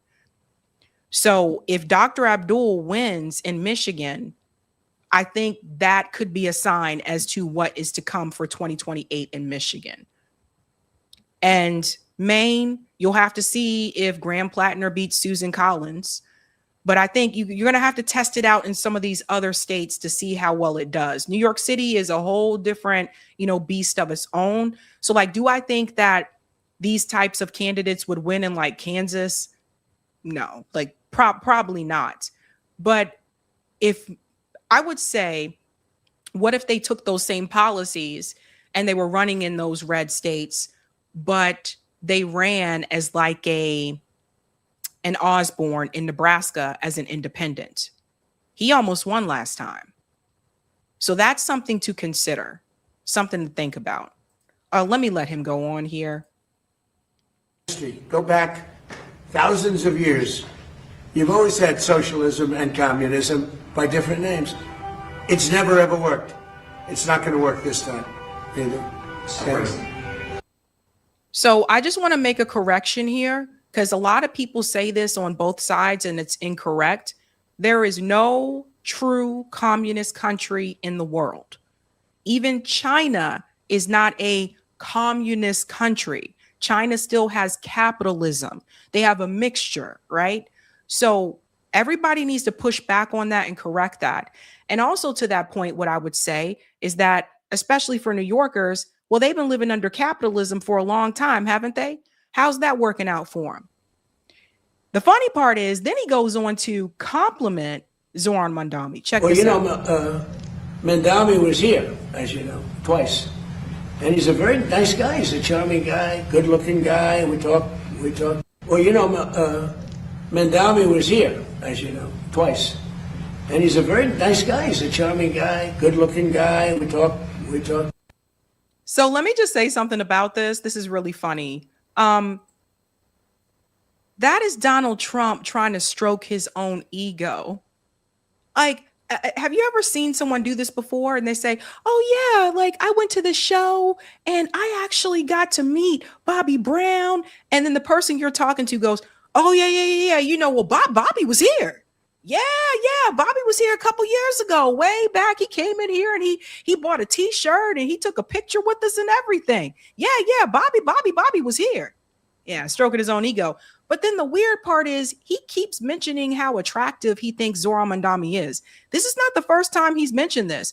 Why does Donald Trump keep saying Zohran is attractive? Why does he keep saying that? It's weirding me out. Now, I don't know about you guys, but it's kind of creepy. It's a little creepy crew. Let's go to the next part, Eric. So we're going to go to Jim Carville because this guy always goes back and forth like on his word here.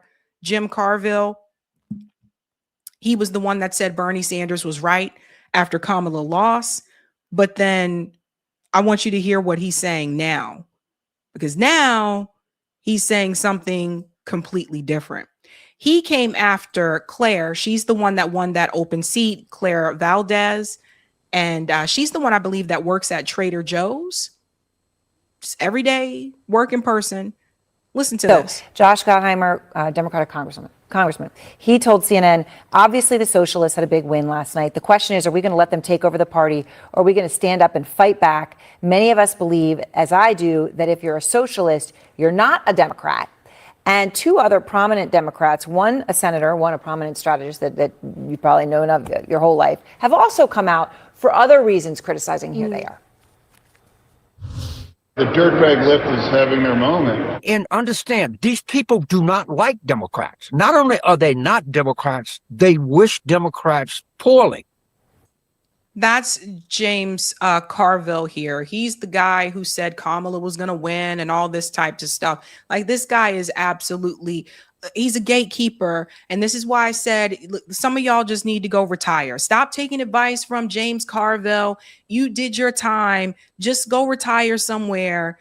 People have evolved. Times have changed. It's 2026. Bill Clinton is not the president anymore. God damn it. Okay. And we wouldn't even be at this point in the United States had the previous administrations had decided to take care of the American people instead of putting all the money in defense for all these damn wars. There's a reason why a country like China has almost eradicated poverty. They decided to take care of their people. Our country decided to fight wars. So that's Skeletor. Okay, there's a lot in there. Let's just start with James Carville. Do you wish, not only are you not a Democrat, you wish Democrats poorly, is what he's saying. Is that true? What I wish is for working class people to have the dignity, the wages, the protections that they deserve. And if the Democratic Party is willing to stand for Medicare for all, is willing to fight for abolishing ICE and bringing them, the billions, trillions of dollars we spend on forever wars back into our communities, then that's the Democratic Party I want to be part of. That's what we're fighting for in these races. And I think we saw over the last, several weeks, months, as progressives around the country are winning, and last night, that this is what the working class and the Democratic electorate is also hungry for. So notice how she brought it back to the working class. Yeah, you always got to bring it back to that. Dana Bash is also crashing out. She's terrified, petrified. Do I believe that any Democrat is? No, I don't believe that. I believe that any Democrat who is, I think that the Democrats who are most closely aligning with AIPAC pose an electoral risk to the party. But why? And Why also are not AIPAC serving and not it. other? Why AIPAC and not other dark money organizations of various I feel this the same subjects way. and others? You asked the question about Israel. I think Okay. the same thing can be true about many sectors, whether it be private equity or crypto. I think many of those apply the same. And I think when people, talk about this issue, there are a number of voters for whom this is a defining and important issue. But I think the shift that we're seeing amongst the Democratic primary electorate, amongst general election electorates at large, is less driven by a unilateral focus on Israel and more focused on them picking up on the dishonesty of the politics that comes with it. And I think it's a belief that a politics that sells anyone out will eventually sell everyone out. And when you see politicians telling people to not believe what they see with their own eyes, when you see politicians saying, we don't have enough money to not cut Medicaid, but we have enough money to write another blank check to Netanyahu, that undercuts a faith in government. It undercuts a faith in the ability to take on special interests. And I think that's where you're seeing this issue grow out of. And I think a lot of the politicians who then try to conflate the issue of criticisms of AIPAC or criticisms of Israel with anti-Semitism do a disservice to the ability to stand up to anti-Semitism, which is very real, which is on the rise, and undercut the ability to engage in that. Let me just say something here. It's usually the same people. The candidates that are usually taking money from AIPAC or Kufi or J Street are usually also taking money from Big Pharma or the weapon manufacturers, the crypto packs. So he's correct. That's the thing. Sorry there, Dana, but that wasn't the flex that you thought it was going to be.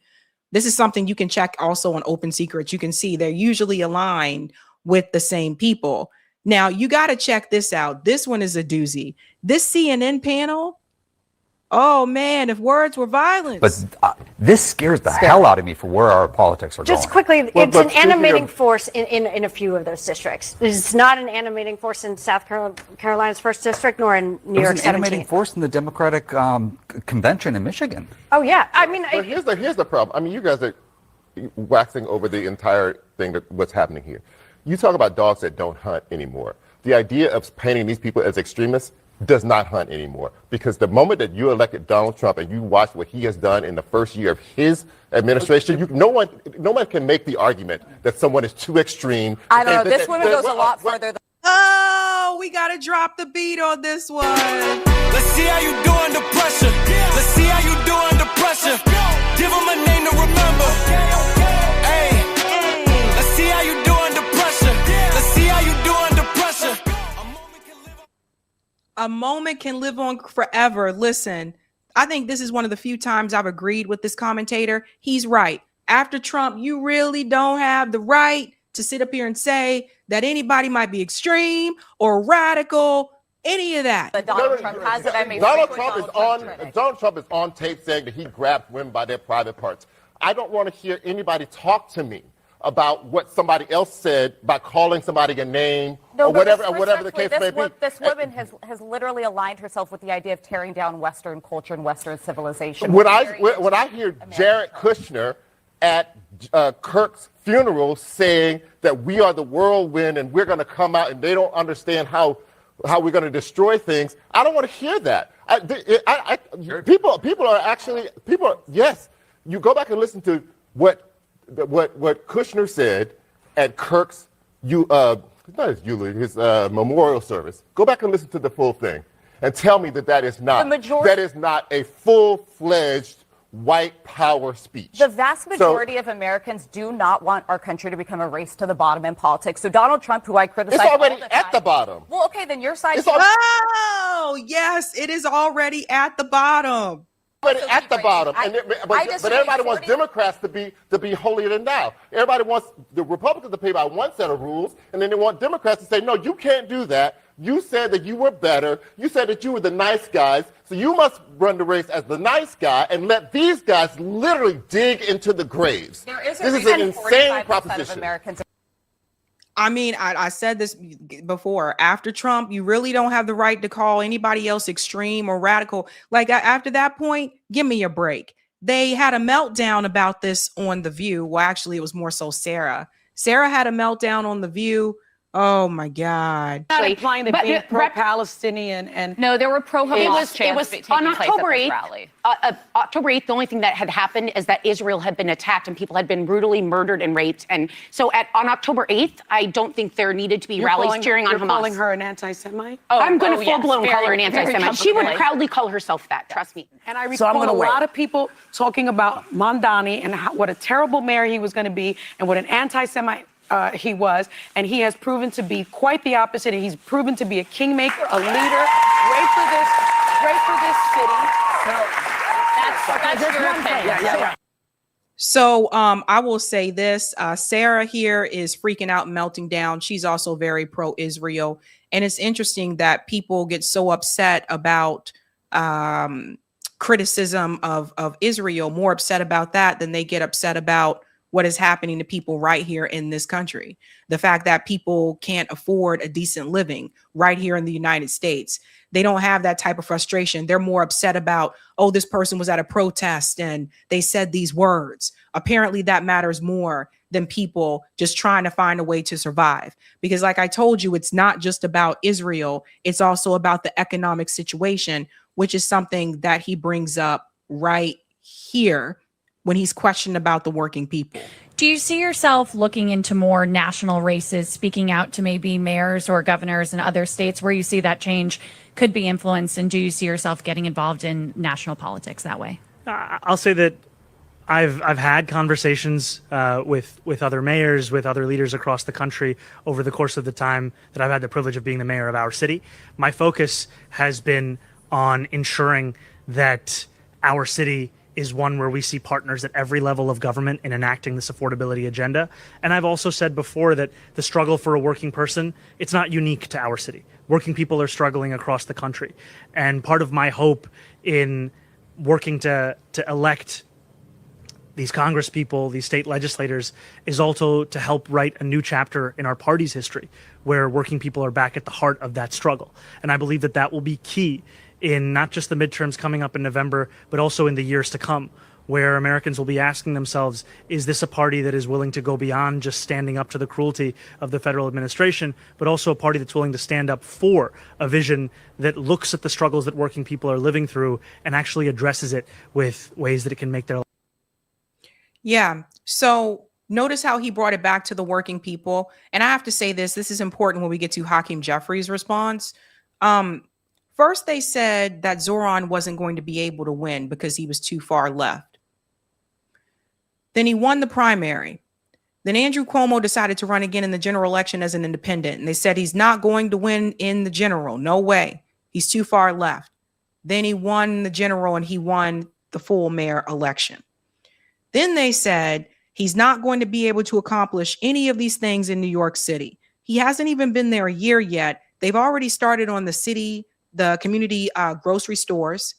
They already started on that. They've already passed the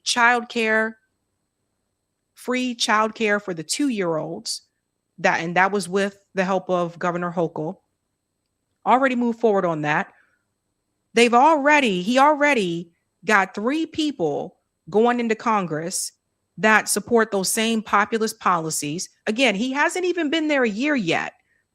And now the criticism seems to be not that he can't win, he can't get in there, he can't get things done, but now the criticism is, oh no, he's doing things. You can't win. You can't win with the establishment. Now, do I think Zohran is as far as I would like for him to be? No, I mean, I think even on some things with foreign policy, I have different responses than he does. I feel differently than he does. But the majority of New Yorkers, I would argue, didn't vote for him just mainly because of his geopolitical views.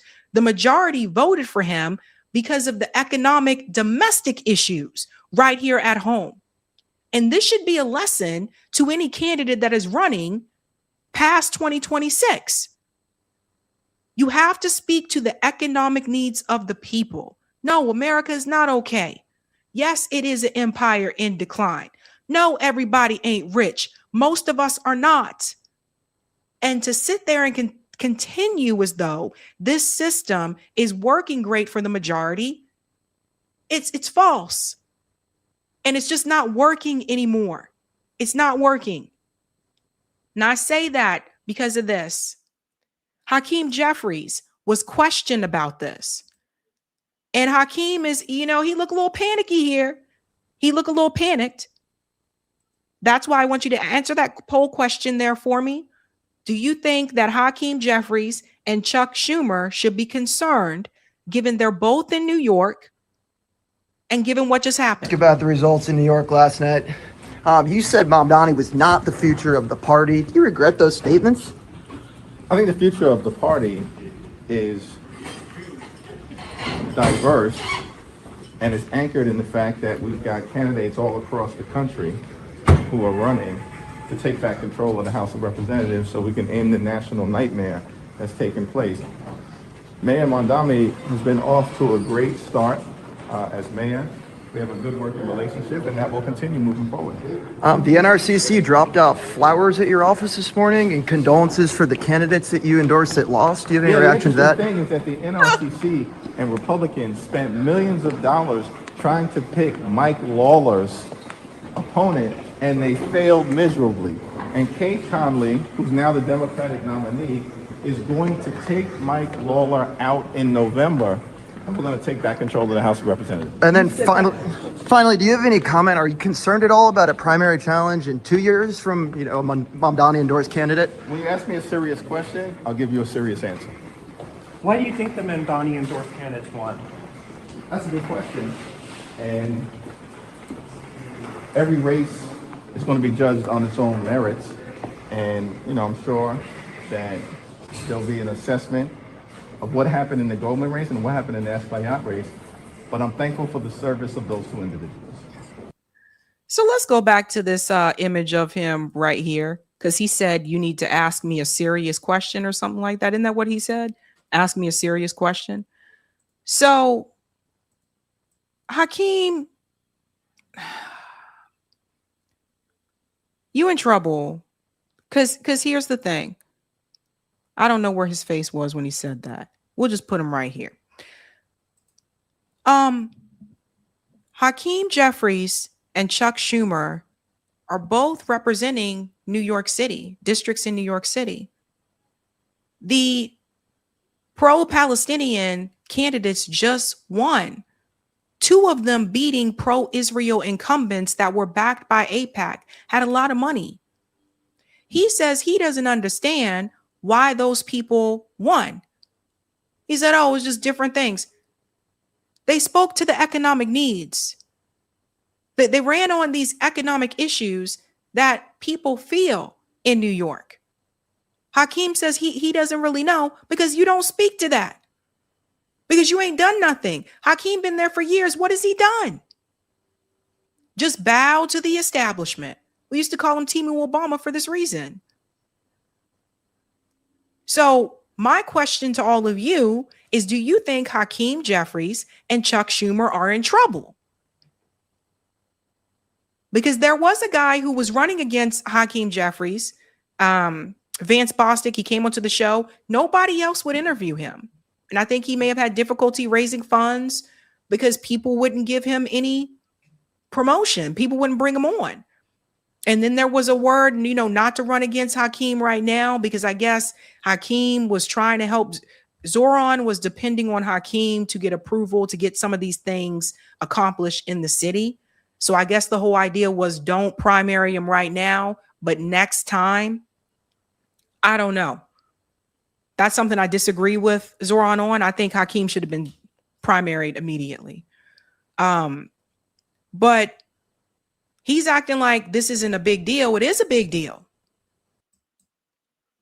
It is a big deal. And I think one of the things that people need to see at that time, look at this, across New York and Maryland, I'm counting 12 Democratic incumbents who lost, or in one case are trailing to a challenger to their left. So at that time, it was 2 Congress members in New York, 4 state senators, 6 state House members. He was reporting that at that point in time. And Now with Maryland, it became a little bit tricky, and everybody listen up because Jen Perlman was right about this. When Jen and Peter came on and they said that the Florida district needs to coalesce around one person, otherwise Debbie Wasserman Schultz is going to win, even though she's running in that district she shouldn't be running in. She's correct. That's what happened in Maryland. In Maryland, there were too many people that were in the race. So ultimately, the pro-Israel candidate won by just like 30-something%. And if that continues in that district in Florida, Debbie Wasserman Schultz is going to be reelected to Congress. And that's someone that needs to get out. So I personally, you guys know, I'm not registered with any political party. So I don't really look at it as, oh, is this a win for the Democratic Party, whatever party? I don't look at it that way. I look at it as though this is a FU to the pro-Israel lobby. This is a FU to the Zionists. This is a FU to Israel, because the reality is Israel's becoming more and more unpopular. I also look at it as a FU to the establishment. America is on a decline. We're not improving here. Things are getting worse. When gas is over $4, that's a problem. I would say it shouldn't even be over $3.30, but here we are. We have economic problems in this country. There was a song a long time ago. My parents used to listen to it. It was called Ain't Nothing Going On But the Rent. I don't know if that was the name of the song, but the woman said, ain't nothing going on but the rent. That's the reality. Ain't nothing going on but the rent. The rent. That's what people are thinking about. These everyday issues. Housing is the majority of our income that we have to pay towards. Most of our income goes to housing.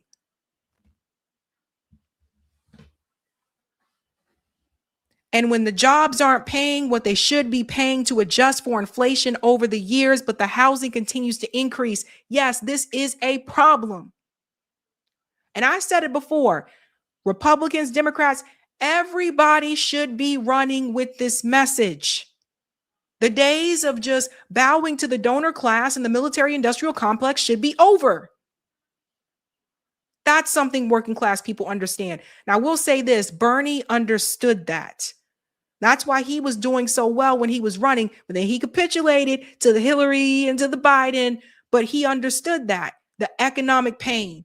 And look at where we are now, years later. It has not improved. So I think some people, you know, again, I have my criticisms about Zohran. I have my criticisms about the Democratic Party, but I do think it's funny for the people who said he wasn't going to do anything. And now that he's doing something, now they got a problem because he's doing something. So it's like, which is it? You can't be both. So there you go. This is a big signal, guys. So stay tuned to see what else is going on. We have another story for you that I want to get to, bouncing off of this story. This is important. Leticia James. Leticia James is the Attorney General of New York, and she said something, and people are not happy with her.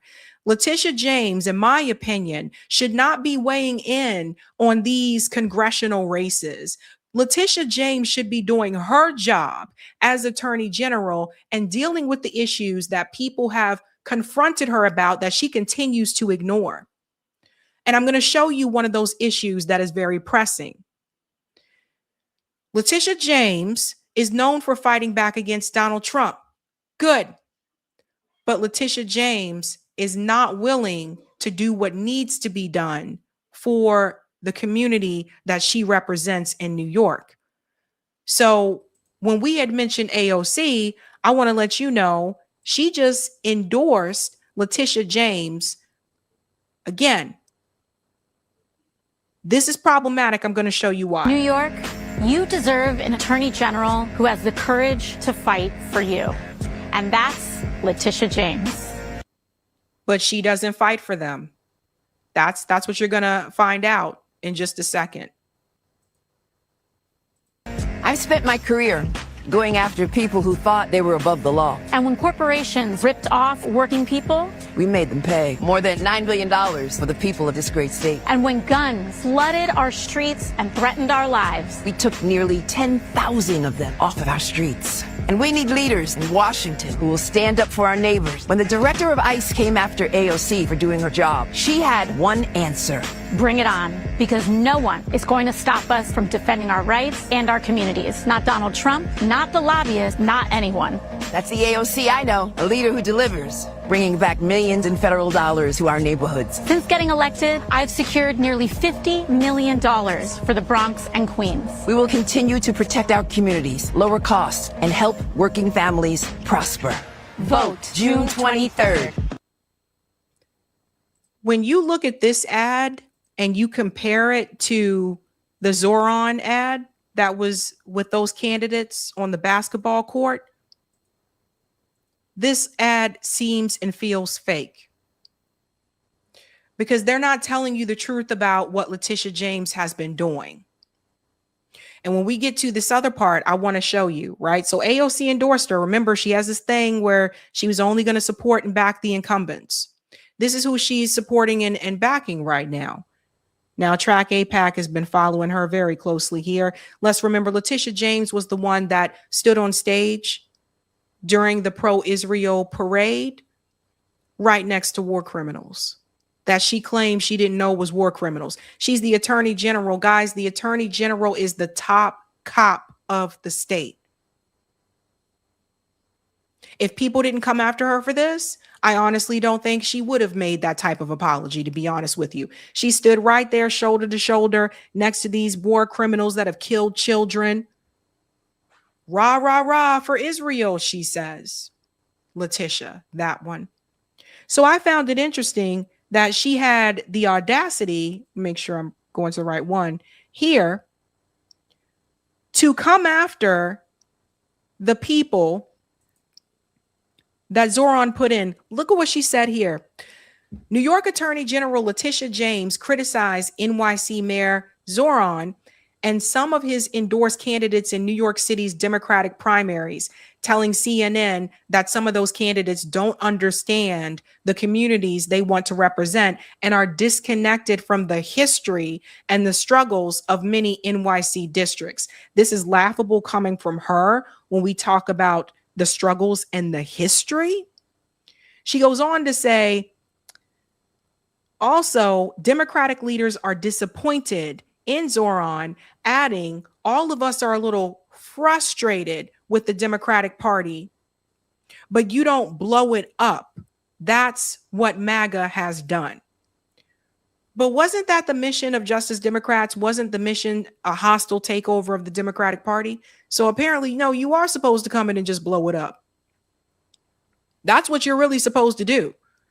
And Zohran, you know, he's been kind of tepid with it. Like, he didn't go in there and just drop like a massive boom, like bomb. He's been, you know, taking like little steps here and there. But she really has no room to talk. Leticia James, this woman right here, again, really great at fighting back against Donald Trump. But what has she done for New Yorkers? I want you to know, because it's not just what AOC said in that ad. So let me show you. This is part of the problem here with Letitia. New York City has a problem with deed theft. And I just want you to hear what the Coalition Against Deed Theft told me and how Leticia James is a big part of the problem. Deed theft is when people, particularly in New York City, they have been stealing elders' homes, mainly Black elders' homes. It reminds me of the 2008 housing crisis when people thought they were signing papers, elderly people thought they were signing papers that were going to help them along the way with their mortgage, but it was actually people stealing their homes. Those banks took their homes. Similar process happening in New York City. What has Leticia James done about it? Listen to this. How is this not illegal? Like, how is this allowed to happen? This is the question that we have, Sabby, and it is extremely illegal. But in New York, we are having a huge problem. And this is why we call this, there's a crime syndicate. Am I saying that right, Evangeline? It's a crime syndicate. Like, it can't just be one person doing this. This is so multi-layered. We're talking about the courts are involved. NYPD is involved. The sheriff's department is involved. So many people are involved in order for this to work. Notice that she mentioned the NYPD. You have police officers that are involved. This is where the attorney general should be stepping in. We have a man named Sanford Soley. He's just one of many bad actors. He was an attorney, since been disbarred. He stole over, get this, Sabby, he stole over, well over 100 homes from Black and brown people in Brooklyn and Queens. And it was the Queens DA's office that brought charges against him, forcing the Brooklyn DA to file charges against him. With all these homes that he stole, found guilty, was sentenced to only 2 to 6 years in jail by a corrupt judge named Danny K. Chung. I can't understand how somebody steals this amount of money, right? Because it's now grand larceny. You stole over $100,000, well over that. And you only got 2 to 6 years in jail. And get this, he's out on bail. And when he did serve the 2 months in jail that he did serve, he was in PC, protective custody. If that's not a slap in our face, I don't know what else is. So it is completely illegal. It is happening in broad daylight. I say we're being robbed, not at gunpoint, but by people in black robes, the judges who are doing this to us. The judges are robbing. Again. And when I say us, I'm talking about the Black and brown people. Yes, I'm sure this is happening to other people, but right now my primary concern as a victim of theft is the Black people who are suffering from this. The generational loss, the generational wealth that's being extracted from our community, the harm, the displacement, the homelessness, the hopelessness, all of that's happening to people that look like me. It hurts. It's wrong. We're calling for, and we need to call for, a federal investigation because we're not getting help from anybody at this level that should be helping us. And when I'm talking about people like the AG, Leticia James, and Stephanie Zimmerman, who are very unhappy with me right now because they were at a meeting. Talk about it, Evangeline, what happened on Sunday. So I want to show you what Evangeline said about Leticia James. See, these are the things people don't tell you. AOC out there, supporting her. They're not telling you what she's doing. Listen to this. Leticia James is quite complicit in this operation. And the reason why we say that is that between 2023 and 2026, the Attorney General now has well over 1,000 cases that are in her office. She has, as of last year, only looked into 2. And one of those cases is a person named Joseph McConaughey, who was indicted by her office on more than one occasion. They have failed to be able to prosecute him to this point. And we're concerned at the level of care that they are putting into these cases, because when you go and look at who they hired, a wealth management attorney against Trump's machine, who's representing Joseph McConaughey, we're concerned. We're calling for the Attorney General to do her job. It is not okay to fight Trump, but abandon your own state. Say it again. So a lot of people, they know Leticia James as this fighter against like Donald Trump, but she not fighting back against corruption and power. Otherwise, people wouldn't be losing their homes. This is absolutely insane. And people just walk around and pretend like this is not even a thing. One of the things that they told me is that before Zohran became mayor of New York City, this was not even being pushed to the forefront the way it is now. They said that Zohran is the only mayor, and remember, Eric Adams could have done this. Zohran is the only mayor that said we are opening an office to investigate the deed theft. He was the only one that said, no, we're going to do this and focus on this and get this done. Eric Adams was mayor, didn't do it. See, all skin folk aren't kin folk. Eric Adams is black. Eric Adams didn't care about black people getting their homes stolen and taken away. Leticia don't care about them getting their homes stolen and taken away. They're looking out for themselves and putting money in their own pockets. Anybody else could have done this and didn't do it. So just because someone is fighting back hard against Donald Trump, that doesn't mean that they're not participating in corruption of their own or allowing corruption to slide. She's the attorney general. She's not a beat street cop. And effectively black people. And so she's become a cause celeb because of her going after Donald Trump. But somebody somewhere needs to investigate why she has failed to do and to prosecute at the highest level. She's the top cop in New York State. It gets no higher than her. If she doesn't do something, effectively other agencies and other bodies can sort of stand down. And so as people are actively reporting, there are no investigations. And so we're calling for something to be done about the Attorney General. So that's the other part you need to know about Leticia James. It is what it is. And Democrats need to call her out about it. And a lot of people don't. Some of them know about it. Some of them don't know about it. But some of them that know about it don't say anything about it. You get me? They just look the other way. So when Leticia James comes after Zohran and says, you have to understand, it's not just about those candidates winning. It's about him opening that office to investigate the deed theft because that's something she's supposed to do. And now she's being pushed to do her damn job. You need to know that. I think something here that Yvette Carnell said was really good, like spot on. So, of course, Donna Brazell and her cheating ass, of course, she came in and said she totally agrees with Leticia James. You giving out any more debate questions, Donna?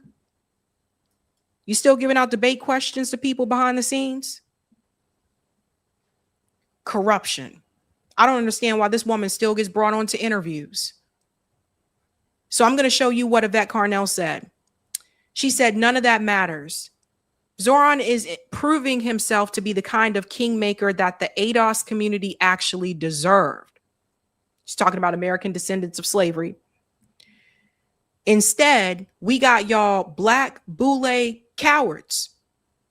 Remember when they had you chasing that chicken, Donna? It's sad, honestly, how the ADOS political class squandered so many opportunities to lead spanning decades. Y'all left the field wide open for someone like Zohran. This is an interesting point.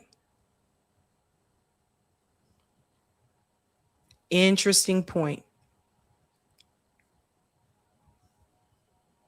So people just have to, guys, like when you see people, like you just got to tell people this is not just about those candidates winning. That's not the only reason that she's calling him out. She's calling him out because he's making her do her fucking job.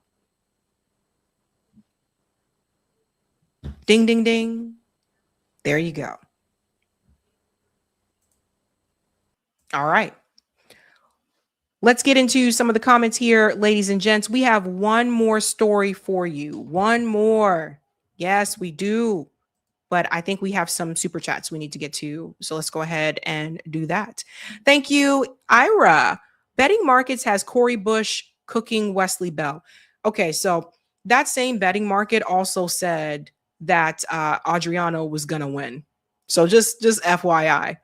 Thank you, Roger. Saying F Cam, probably what put her over the top. Yeah. Thank you for the super sticker, Kenman. And thank you for this one, Kinman. Jimmy Dore called Chris Hayes a nerd. Okay. Thank you, Kevin. Crimea tried to leave Ukraine for Russia some 20 years prior to 2014. I proved this beyond all shadow of a doubt. Not a good Christian on Substack. Thank you for that one. Thank you, Roger. NYCD10 is largest concentration of Jewish voters, second only to New York CD12. Nadler's old district, now won by establishment hopeful Lasher. Thanks, Cool Blue. Next Tuesday, look for U.S. Representative Diana DeGette to lose renomination to challenger Milat Kaios for Colorado 01. On August 4th, I think my home state, Michigan, will nominate Dr. Abdul for U.S. Senate. Yeah, that's going to be the one to watch, I'm telling you, because Michigan is a swing state. So that'll be interesting to see. Thank you, New York Varsity. Dershowitz is the real anti-Semite. Thank you, JB. Bye-bye, APAC. Cope and seethe. Thank you, Kevin. New York City in my lifetime, from Mayor Koch upset Jesse Jackson in the 80s to Mayor Zohran today. There is hope. Interesting. All right. JB says, I grew up poor and I couldn't just up and leave. I'm considered working poor and I still can't afford to go anywhere. Yeah, that's the thing. Like that, they have a place that they can just go to and everything's ready for them. Thank you, Marlon. Is Trump saying helping low-income MAGA people would be communism? Everything is communism now. You notice that? Everything is communism. Thank you, Wasim. Trump also said Jolani is handsome and good looking. What is going on with Trump? Ay, ay, ay. Thank you, Kenman. James Carville is a decrepit old mummy. Thank you, Cool Blue. I live in Michigan. I predict Dr. Abdul in a D hold will be its next U.S. Senator. Trump's approval nationally and in Michigan is estimated 40%. Republicans haven't won a Michigan U.S. Senate seat since 1994. Presidential, 1972. That is interesting. Cool Blue always brings the stats. Bam. Thank you, Sakyo. Make America a country. Thank you, JB. Tales from the Crypt, Communist Edition. Thank you, Ira. Did you see Charlemagne the God on The View saying Trump was Netanyahu's puppet? I can't believe they let that air. I was surprised by that too. They might have let that one just kind of slip out. Thank you, New York Varsity. As mayor of NYC, you have an oath to look after the people you like and do not like. He does not have the luxury to feel a way about the DNC and RNC. Good point. Thank you, Davu. Roland Martin was melting down pretty hard the other night too. Oh, Roly Roll. Thank you, Marlon. Hakeem J. Denial is a hell of a drug. Thank you, Roger. How much leverage will Zoe lose over Hochul in 2027? I don't know. I can't think that far ahead yet. Thank you, China. The song also said no romance without finance. Ain't nothing going on but the rent. Gotta have a J-O-B if you want to be with me. Does anybody know who actually sang that song? Let me know. Thank you, Kevin. The rent is too damn high. Jimmy McMillan. Actually, that song was the original No Scrubs. It was just said in a nicer way. Gotta have a J-O-B if you want to be with me, you know? Thank you, Cuddle. If something is important enough to do a genocide over, it's important enough to hack U.S. elections. Thank you, Ira. The deed thefters are small hats, just saying. And thank you, Megan. They just upped the death toll in Venezuela to 235 with over 1,500 injured. That is scary. Thank you, Nat. Enroll in property fraud alerts via your county clerk recorder's office. Thank you for that one. And thank you, Roger. Barron helped put James in that seat. And thank you, Barron. This is the best show on the interwebs. Thanks. Oh, well, thank you. All right. We'll come back to the Rumble rant. Let's get into the Epstein story. All right. So Dropsite News released a new article about Jeffrey Epstein. And this is about Jeffrey Epstein's involvement in the Congo. Now, we did cover a previous Dropsite article where they talked about Epstein's involvement in some of the other African countries, but now they're talking about the Congo. Before we get into that, I do want to show you this young woman here. She explains how Jeffrey Epstein was able to make these moves like in some of these countries in Africa. And a lot of it starts with that humanitarian trip that he took with Bill Clinton. Let's go ahead and get into this here, ladies and gents. Epstein's hidden network in Africa. The same orbit. And remember where Juliet Bryant's story began. That 2002 AIDS tour with Bill Clinton, Kevin Spacey, and Chris Tucker.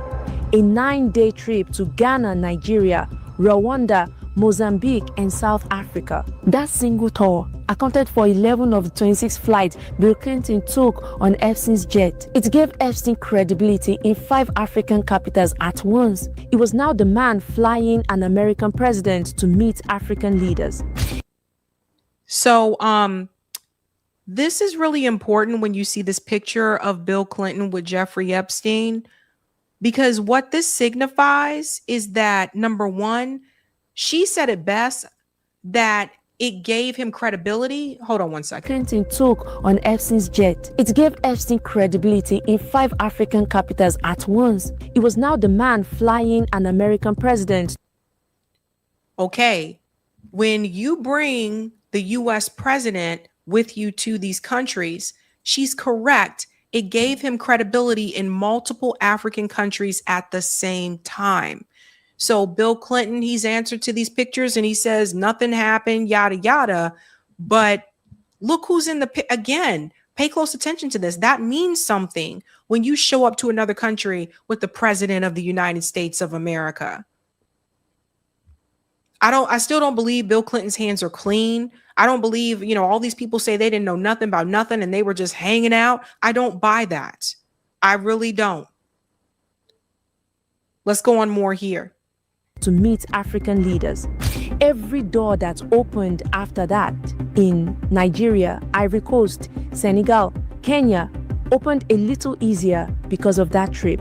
The humanitarian mission was the master key, and that thread continues into the next chapter, because from here we move to the East Africa, Kenya and Tanzania, where the files contain not just deals and meetings, but explicit reference to sex tourism and pedophile activity.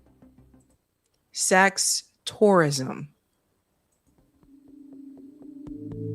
Sultan Ahmed bin Sulayem, one of Jeffrey Epstein's closest business partners, attended the 2013 inauguration of Kenya's new president. This is the gentleman, not to cut her off, but this is the guy who just resigned. I'm not going to call him gentleman anymore. He's one of the ones that was the first to resign when the Epstein files came out. Just FYI, just a reminder if you're wondering if he looks familiar. Uhuru Kenyatta. Soon after, he wrote to Epstein saying he knew the new president well. In October 2014, bin Sulayem told Epstein about a 3-hour private meeting with Kenyatta in Mombasa to discuss a massive logistics hub to serve Kenya, South Sudan, Uganda, the Central African Republic, and Rwanda. It was the same pattern we saw elsewhere: presidential access, infrastructure deals, and strategic ports. The second way Kenya appears in those files is much darker. In summaries of Epstein-related communications, Kenya, along with Somalia, is flagged as a location of concern for pedophile activity. One place is named directly, the coastal town of Malindi. In one document, it is described bluntly as a haven for pedophiles. Several messages referenced in reporting are deeply disturbing. One mentions bringing a little baby back, or 2 boys or girls from Kenya. Another shows Epstein scolding a girl for not sounding enthusiastic enough about his offer to send her on holiday to Kenya. Let's pause here for a second. One of the things that was mentioned time and time again is that Jeffrey Epstein himself was not interested in black girls, black females, etc., right? But that doesn't mean, like, when we're talking about the activity that happened there in Kenya, that doesn't mean he was seeking out these girls for himself. He could have been seeking out those girls for someone else. So that's something to keep in mind, because I know a lot of people are like, well, it said that he didn't want black people there or whatever, but yeah, he didn't. That doesn't mean other people didn't. Summary document places Kenya among major global sex tourism destinations, alongside Thailand, Brazil, and the Dominican Republic. Separate reports based on the document release say children from Ethiopia, South Sudan, Somalia were trafficked through Mombasa, the same coastal region where major port influence was being pursued. Next door in Tanzania, the files point mostly to luxury travel. One location mentioned is Mnemba Island, an exclusive private island resort of Zanzibar. It appears in communications as a stop on African trips taken by people in Epstein's circle. In one email quoted in the report, girls are described as being totally excited about going to Africa, with a note that one of them is finally turning legal. These were not random one-off messages. They reflect the same pattern seen across the files. Powerful networks using African countries simultaneously as business playgrounds and quiet space for exploitation. And it's easier for them to do it in some of the countries like Africa, not just some of the countries in Africa, but also just easier in some of like those Eastern European countries too, because especially countries that have a lot of corruption, they know that's easier for them to get away with it. But now you're hearing about another private island where girls were possibly taken to. So there were plenty of islands. And from East Africa, the trail leads us to another side of Epstein's African operation on the continent.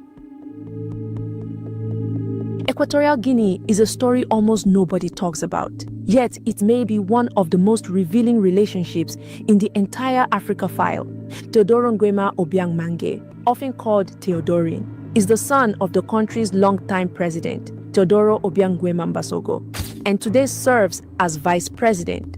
While most citizens of Equatorial Guinea live in poverty despite the country's oil wealth, Theodorian became famous for an extraordinary lifestyle. A $35 million mansion in Malibu, a private Gulfstream jet, a $120 million super yacht, and a collection of Ferraris. French courts convicted him in absentia for embezzling roughly $175 million in public funds. The U.S. Department of Justice later forced him to surrender more than $30 million in assets. And yet, Jeffrey Epstein maintained a personal friendship with him for more than 20 years. According to the reporting based on the Epstein's files, the two explored joint ventures in the oil sector and the leisure industry. That detail tells you something important about how Epstein chose partners. He wasn't looking for stability or legitimacy. He was looking for impunity. Opportunity. And that brings me to the Congo. So I wanted you to see that video. You can watch the full thing, by the way. The full video here, it's called Epstein's Hidden Network in Africa by Elizabeth Oma. You can watch the full video to see all the other places he went to in Africa, because I just want you to realize this was a global trafficking network coupled with blackmail as well, right? Now let's get to the Congo, because we know that there's a lot of abuse that happens in the mines in the Congo. We know about that. So how Jeffrey Epstein's Israeli network shaped Congo's deadly mineral trade. Now this just dropped recently from Ryan Grimm and Murtaza Hussein. Let's fast forward to the Congo part down here. So you know that Jeffrey Epstein had this close relationship also with Oud Barak, We talked before about Oud Barak and Epstein, some of their focus before in different countries in Africa. But this was the first time I saw something about the Congo. So let me just fast forward here. Africa's World War. Epstein and Barak's interests in the Congo emerged from a long history of American and Israeli intelligence agencies seeking to extract valuable minerals from the former Belgian colony. Now, to prevent the Congolese independence movement from seizing the country's mining resources, the CIA and Belgian officers helped assassinate Congo's first prime minister in 1961. Here we go again with Western intervention. See that again? The new Belgium-backed government formally nationalized the mining sector, but allowed foreign firms to maintain influence through loans and technical expertise, and invited the Israeli military to train the army. Here's Israel in the Congo. This is important, right? We talked before about how they were exploiting the Congo as well. Amid rampant corruption and state-sponsored looting, Congo's mining production collapsed in the 1990s. In the aftermath of the genocide in neighboring Rwanda, the Congo became the site of multi-sided civil conflict that became known as Africa's World War. The war drew in armies of 9 African nations and many more armed militias, leading to millions of deaths. As the conflict expanded and threatened the rule of the central government, foreign mining interests stepped in to support then Congolese ruler Laurent, turning mining deals into a bargaining chip for his regime's survival. This is important. Among those investors was Dan Gertler, an Israeli diamond trader whose grandfather had founded the Israel Diamond Exchange. A UN report from 2001 claimed that Gertler made a deal to help Kabila access Israeli weapons and military training in exchange for a monopoly on Congo's diamonds.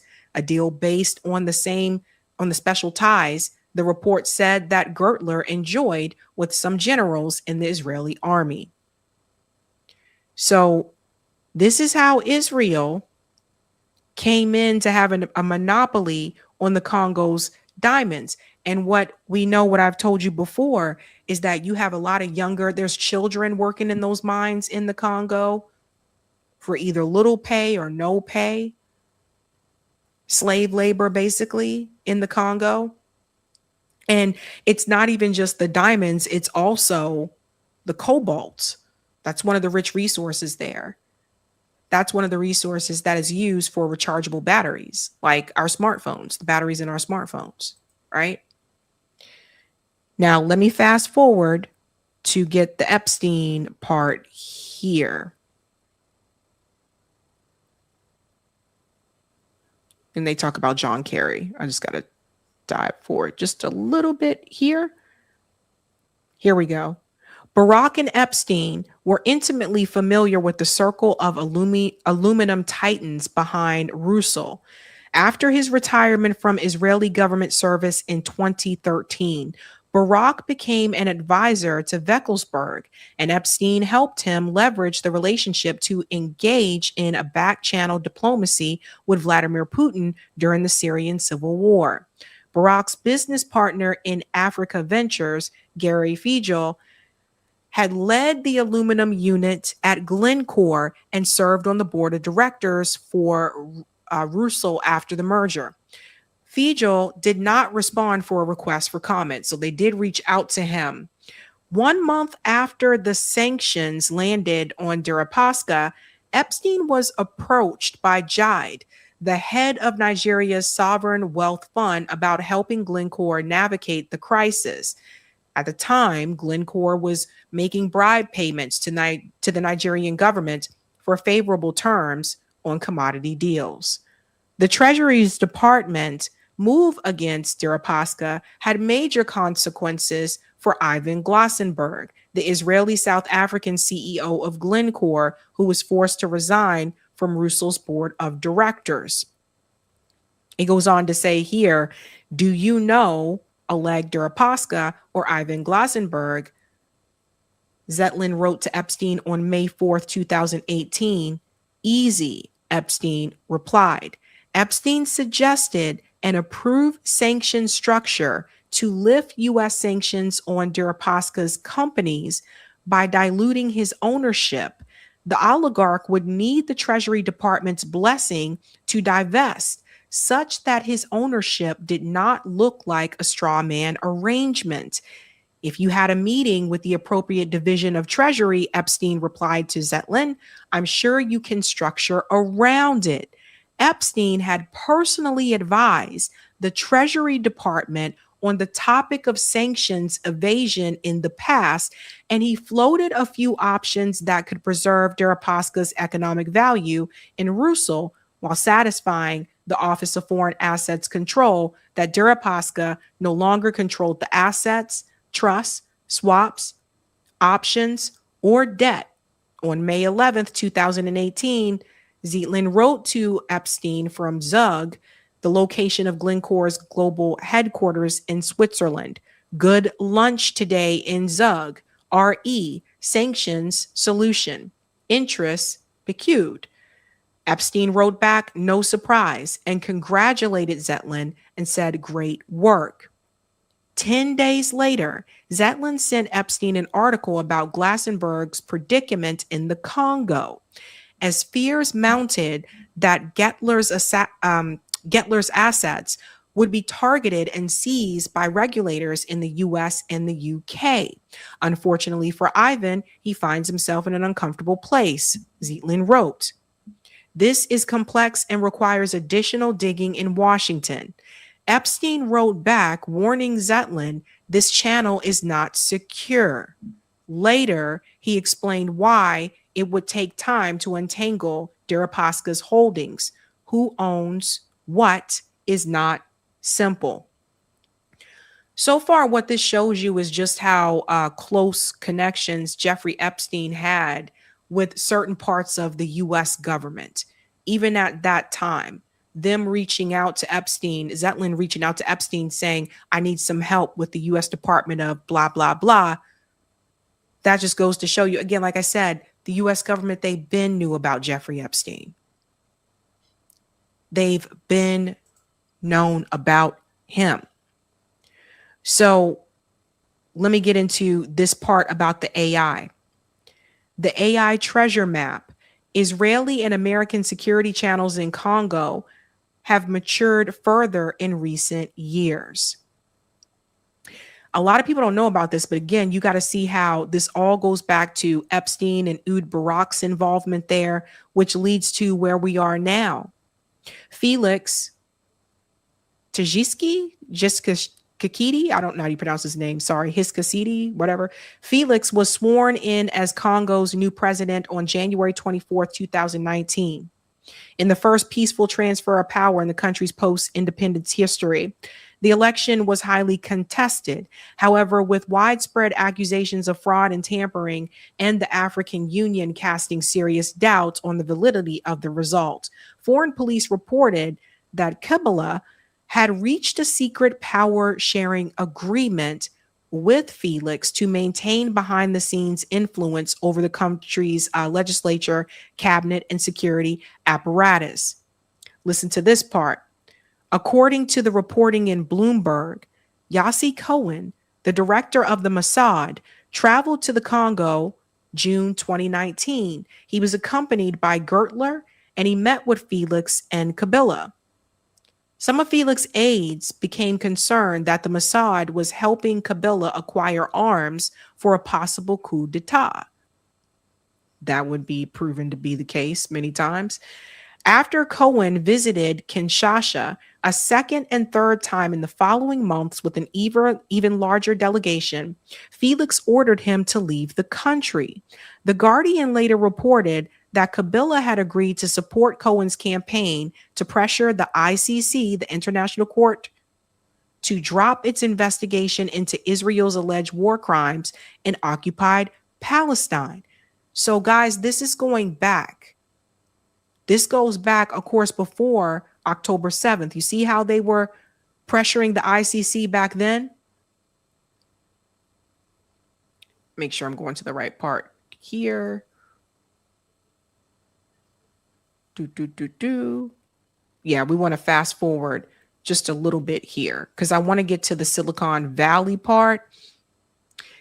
Silicon Valley titans are taking advantage of the opportunity to harden the supply chain for America's artificial intelligence boom. In the first 3 months of 2026, Amazon, Google, Microsoft, and Meta spent more than $100 billion on new capital projects, mostly large data centers powering artificial intelligence. The American tech giants have committed close to $700 billion for new capital projects this year, while the UAE has committed to support $1 trillion investment framework in U.S. energy, AI, and manufacturing sectors over the next 10 years. Cobalt Metals, an exploration company backed by Amazon founder Jeff Bezos and Microsoft co-founder Bill Gates and OpenAI co-founder Sam Altman, launched a $50 million lithium exploration campaign in the Congo in April.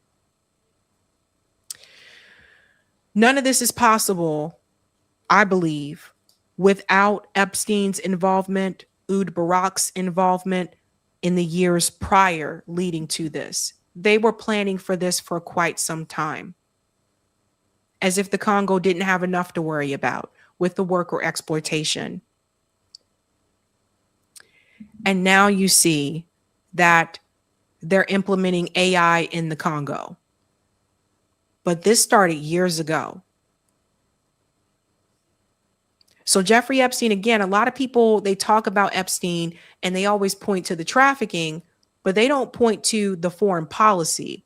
They don't point to a lot of the corruption, these relationships that he had with other business tycoons, the relationships that he had with other leaders of government, other world leaders. Like, this is serious.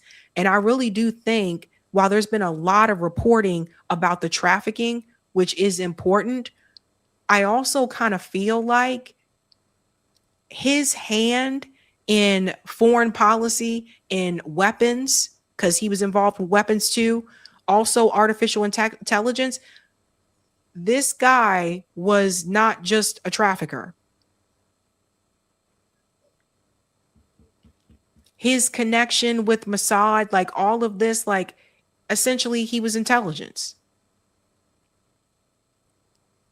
And the trafficking was part of it. But this guy spent all this time in Africa. Like I said, everybody keeps mentioning his island, Epstein Island. It's not just about that island. It's not just about Zorro Ranch. It's also about what he did in countries in Africa like the Congo. Look at all of this. The money and weapons flowing into the Congo signal no end in sight to the scramble for Africa's precious minerals fueled by foreign militaries. And with the sale of the Congo's mines to foreign interests, including members of Barack and Epstein's extended network, little of the wealth from the extraction of Congo's vast resources will flow to the Congolese people. Go check out this article from Dropsite News here. A lot of people, I don't think, know about this. How Jeffrey Epstein's Israeli network shaped the Congo's deadly mineral trade. So a lot of the exploitation that you see happening in the Congo, Epstein was part of shaping that. I know some people may see this and say, well, Epstein didn't do everything. He did a lot. He did a lot. So these countries like the Congo, you have to remember it's rich in resources. And people discovered that at some point. There's diamonds there. There's cobalt there. And they have these kids in these mines digging up the diamonds, digging up the cobalt. It's actually, it's disgusting, by the way. So Epstein had that connection with Mossad and with Israel, and Israel had this connection in the Congo, and the idea was to steal and loot the resources via exploitation of the workers, even children. Then to add with that, as you saw in the previous video, they were also allegedly trafficking people in countries in Africa. Everybody sticks to, not everybody, but a lot for corporate media, they stick to two, three places. They say Epstein Island, Zorro Ranch, and his Manhattan townhouse. We're talking about the world. And you know, they rarely mention Africa, so you know how that goes. But we're talking about the world. So I say, holy smokes, Batman, because he was everywhere. He was everywhere. And I'd be interested to hear from, because I've heard from people in the Virgin Islands. I would be interested to hear from people that live in the Congo or were in the Congo. I'd be interested to hear from people that lived in Kenya that are familiar with some of this. I would be interested in hearing from them.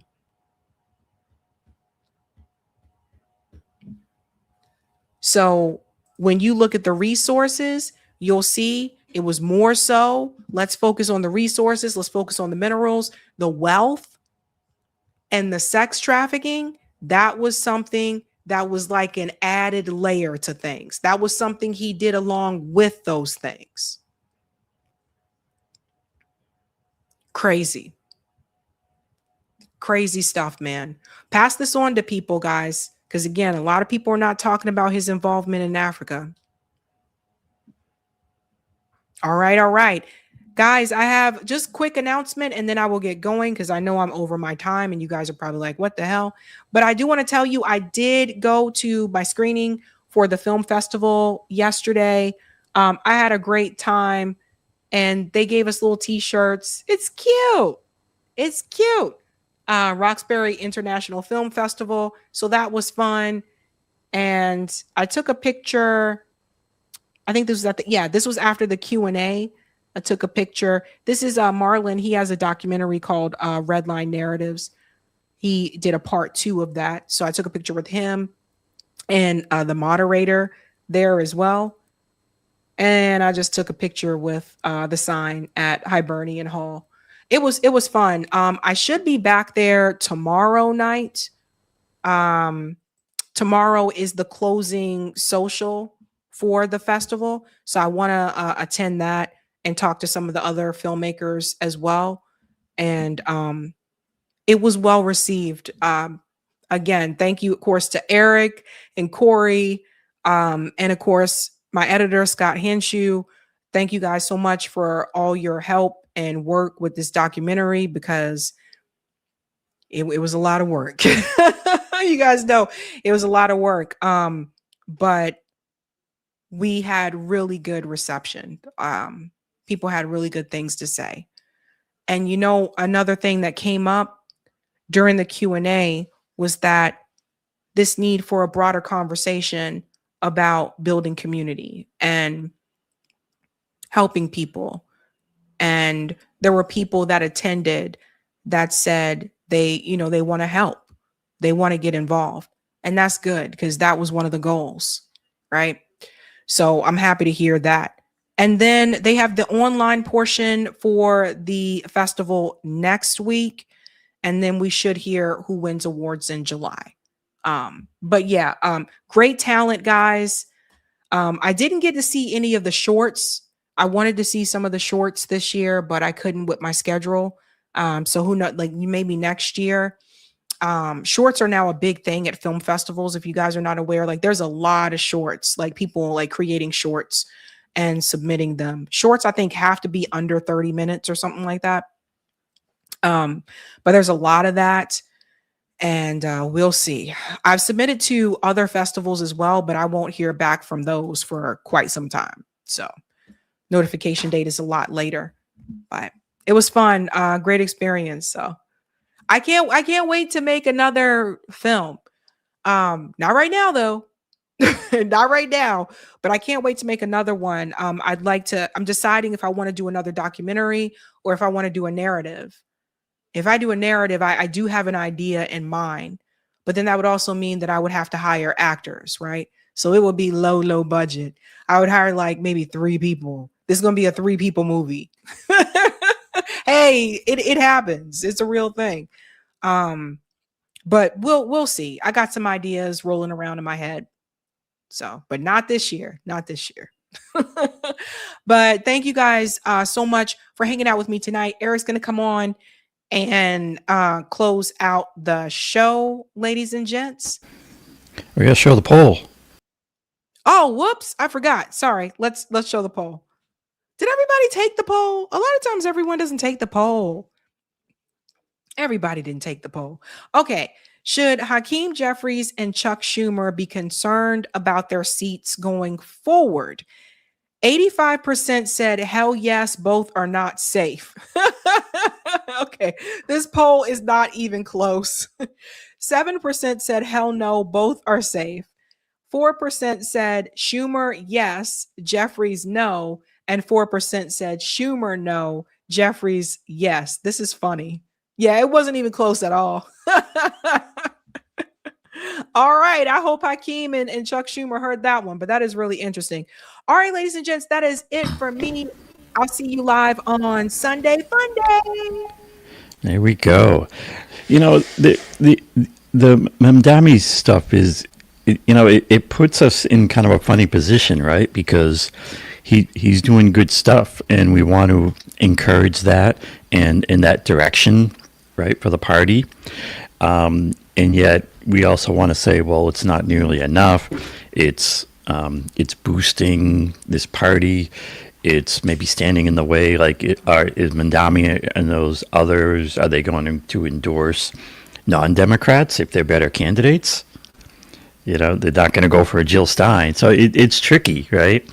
And that's something that I guess we have to kind of work on. Like how do we navigate that? Yeah, well, I think that, again, my feeling on this. There were no third party or independents and this is the thing that I say, except for Jose Vega and Andre Easton, which that hasn't happened yet. Richie Torres won the primary, but the general hasn't happened yet, right? But the reality is like you have to have those people running, and if you don't have those people running, then what do you? So that's a big part of the problem. But I hope that people take note with like that ad that he made, like. This is one of the things I've said to the Green Party, like over and over again, like you guys got to want to win. Like you can't have a website that looks like it was made in 1994. Like you get the young people to do this for you. They're savvy. They're so good with this. And so whoever decided to make that ad, that was fired. Mm-hmm. Yeah, I mean, a good combination, the ideas are powerful. I guess it comes back to the same old thing that I've really come to with all this. We need to figure out how to inspire more people, how to grow numbers.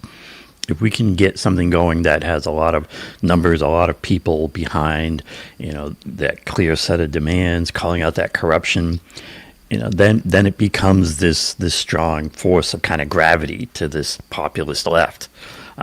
So that's the mission, right? And we're working on it. Yeah, I think you have to do both, because the reality is you still have to pass legislation.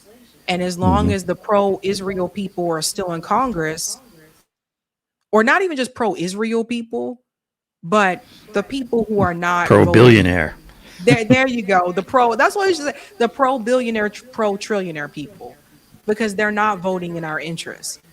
And that's just even like the basic economics. They're not voting in our interests. And as long as they're there, those things aren't going to change. So what I would say, and I've said this before again to the other third parties, you guys have to really want to win. And there's times when like I invite third party candidates on and they don't show up.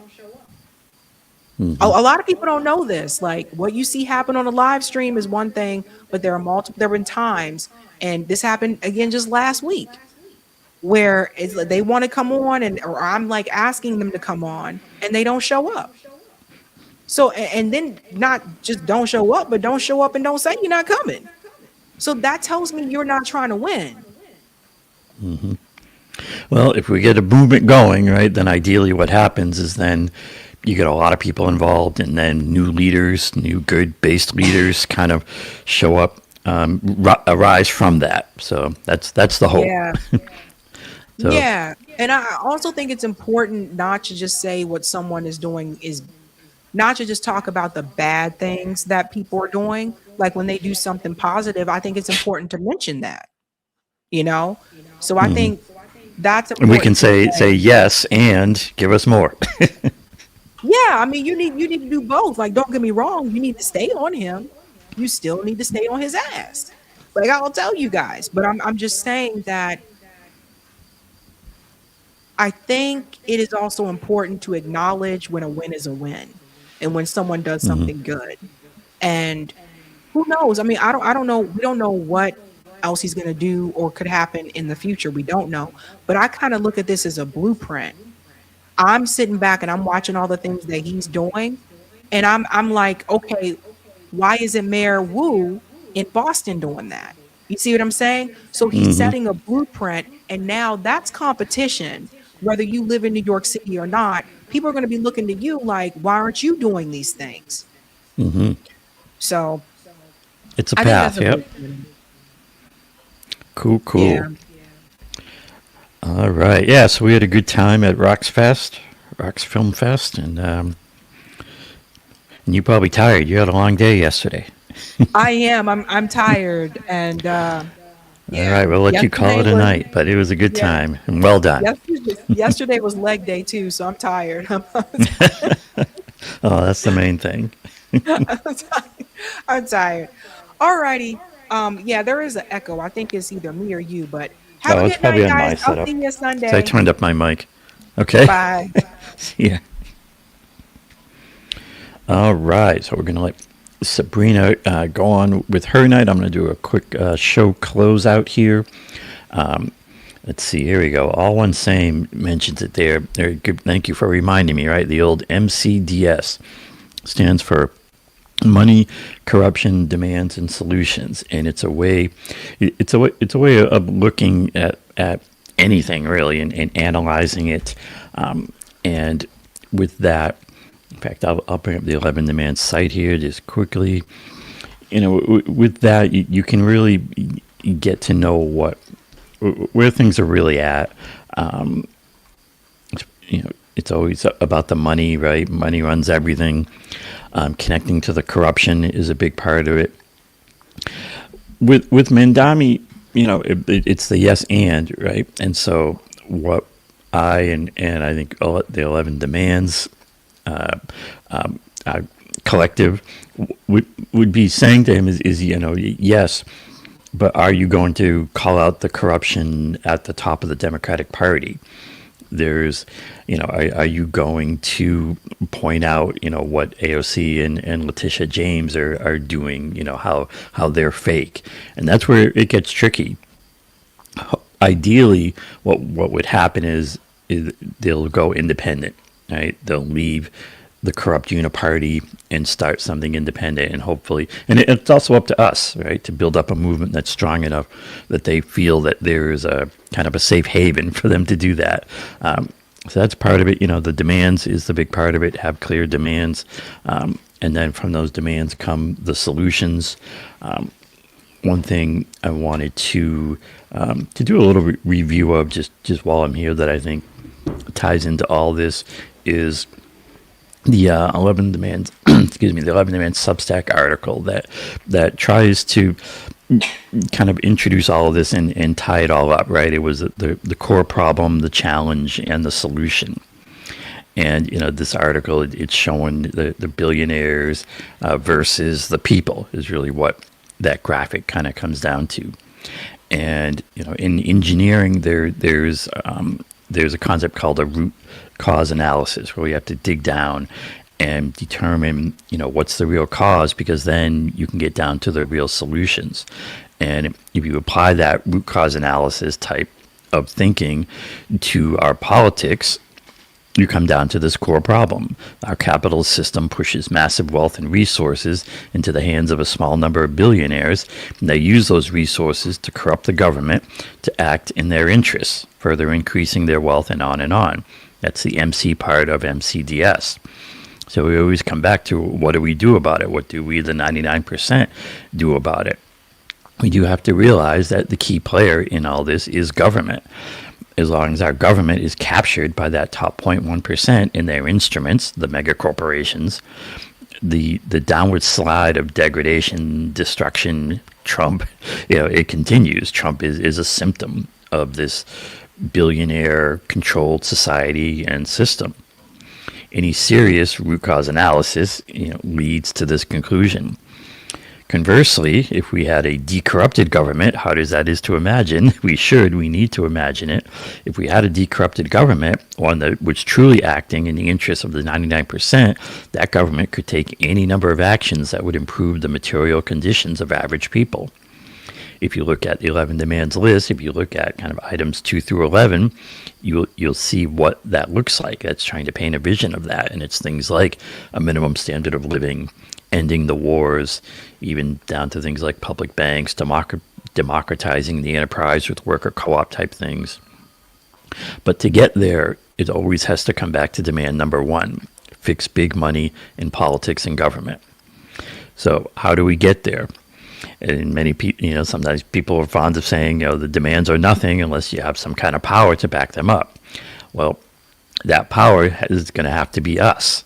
It's not, no one else is going to do this for us, right? Our uniparty Democratic Republican leaders they're not going to get us all the way there. Some are better than others, but it's really up to us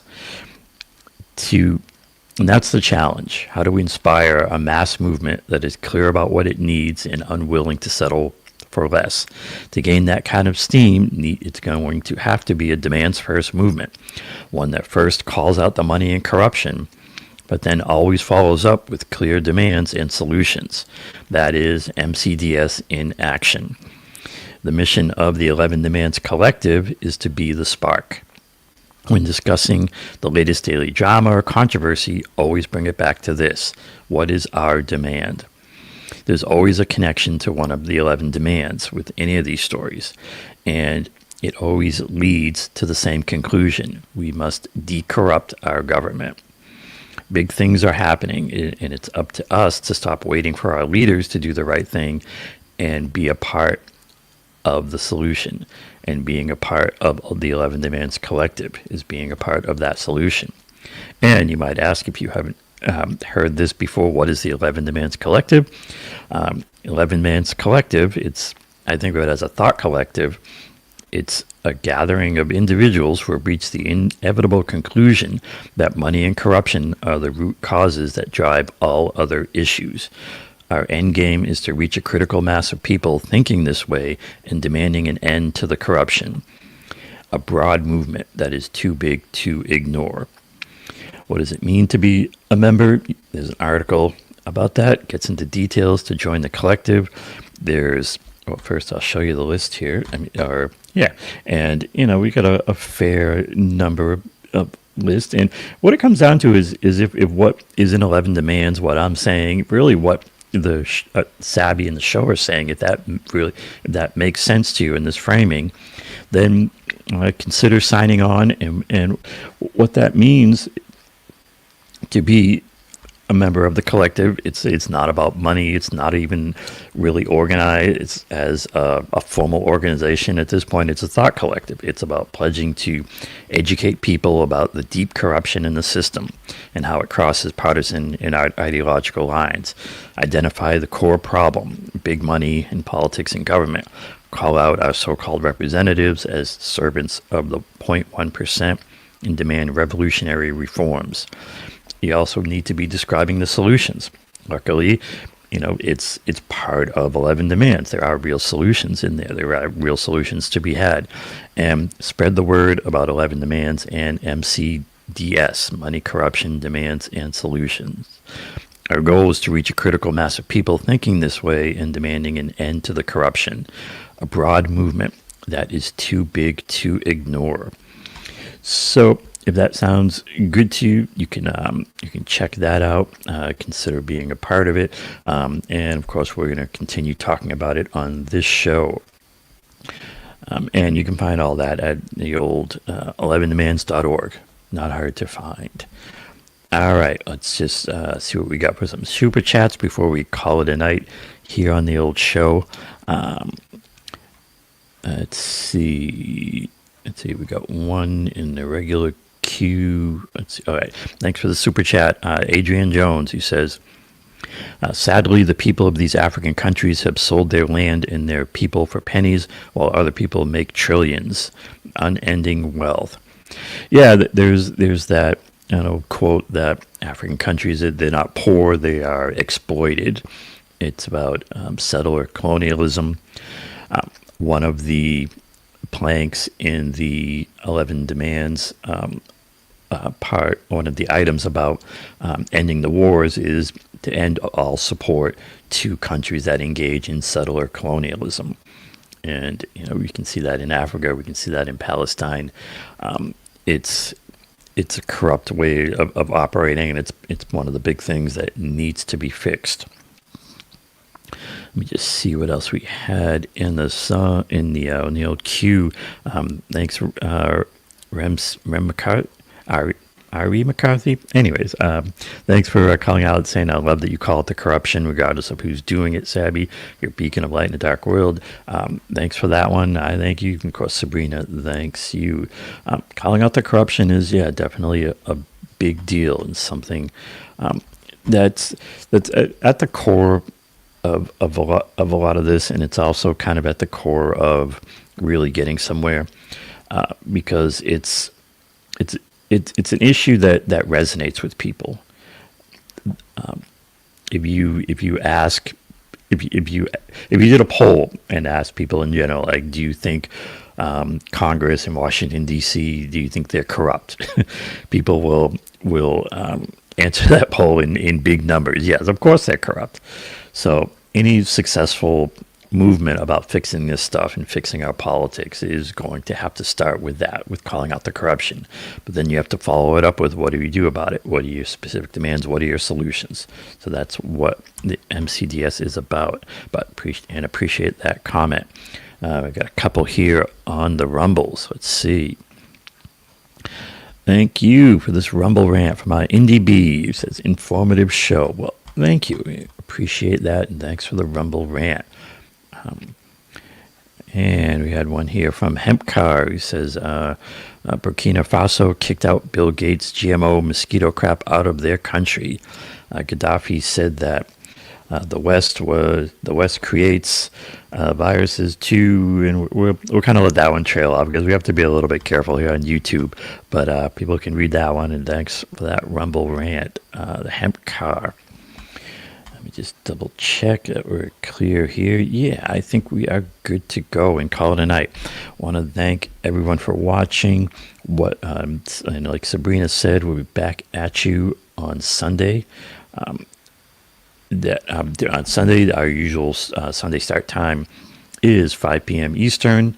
What is that on the West Coast? 2 p.m. And we'll have new stuff for you then. There's always new stories breaking and stuff to talk about. I want to thank all you also for listening to me. And do check out the 11 Demands. Until next time, I'll say have a good night. Keep up that fight.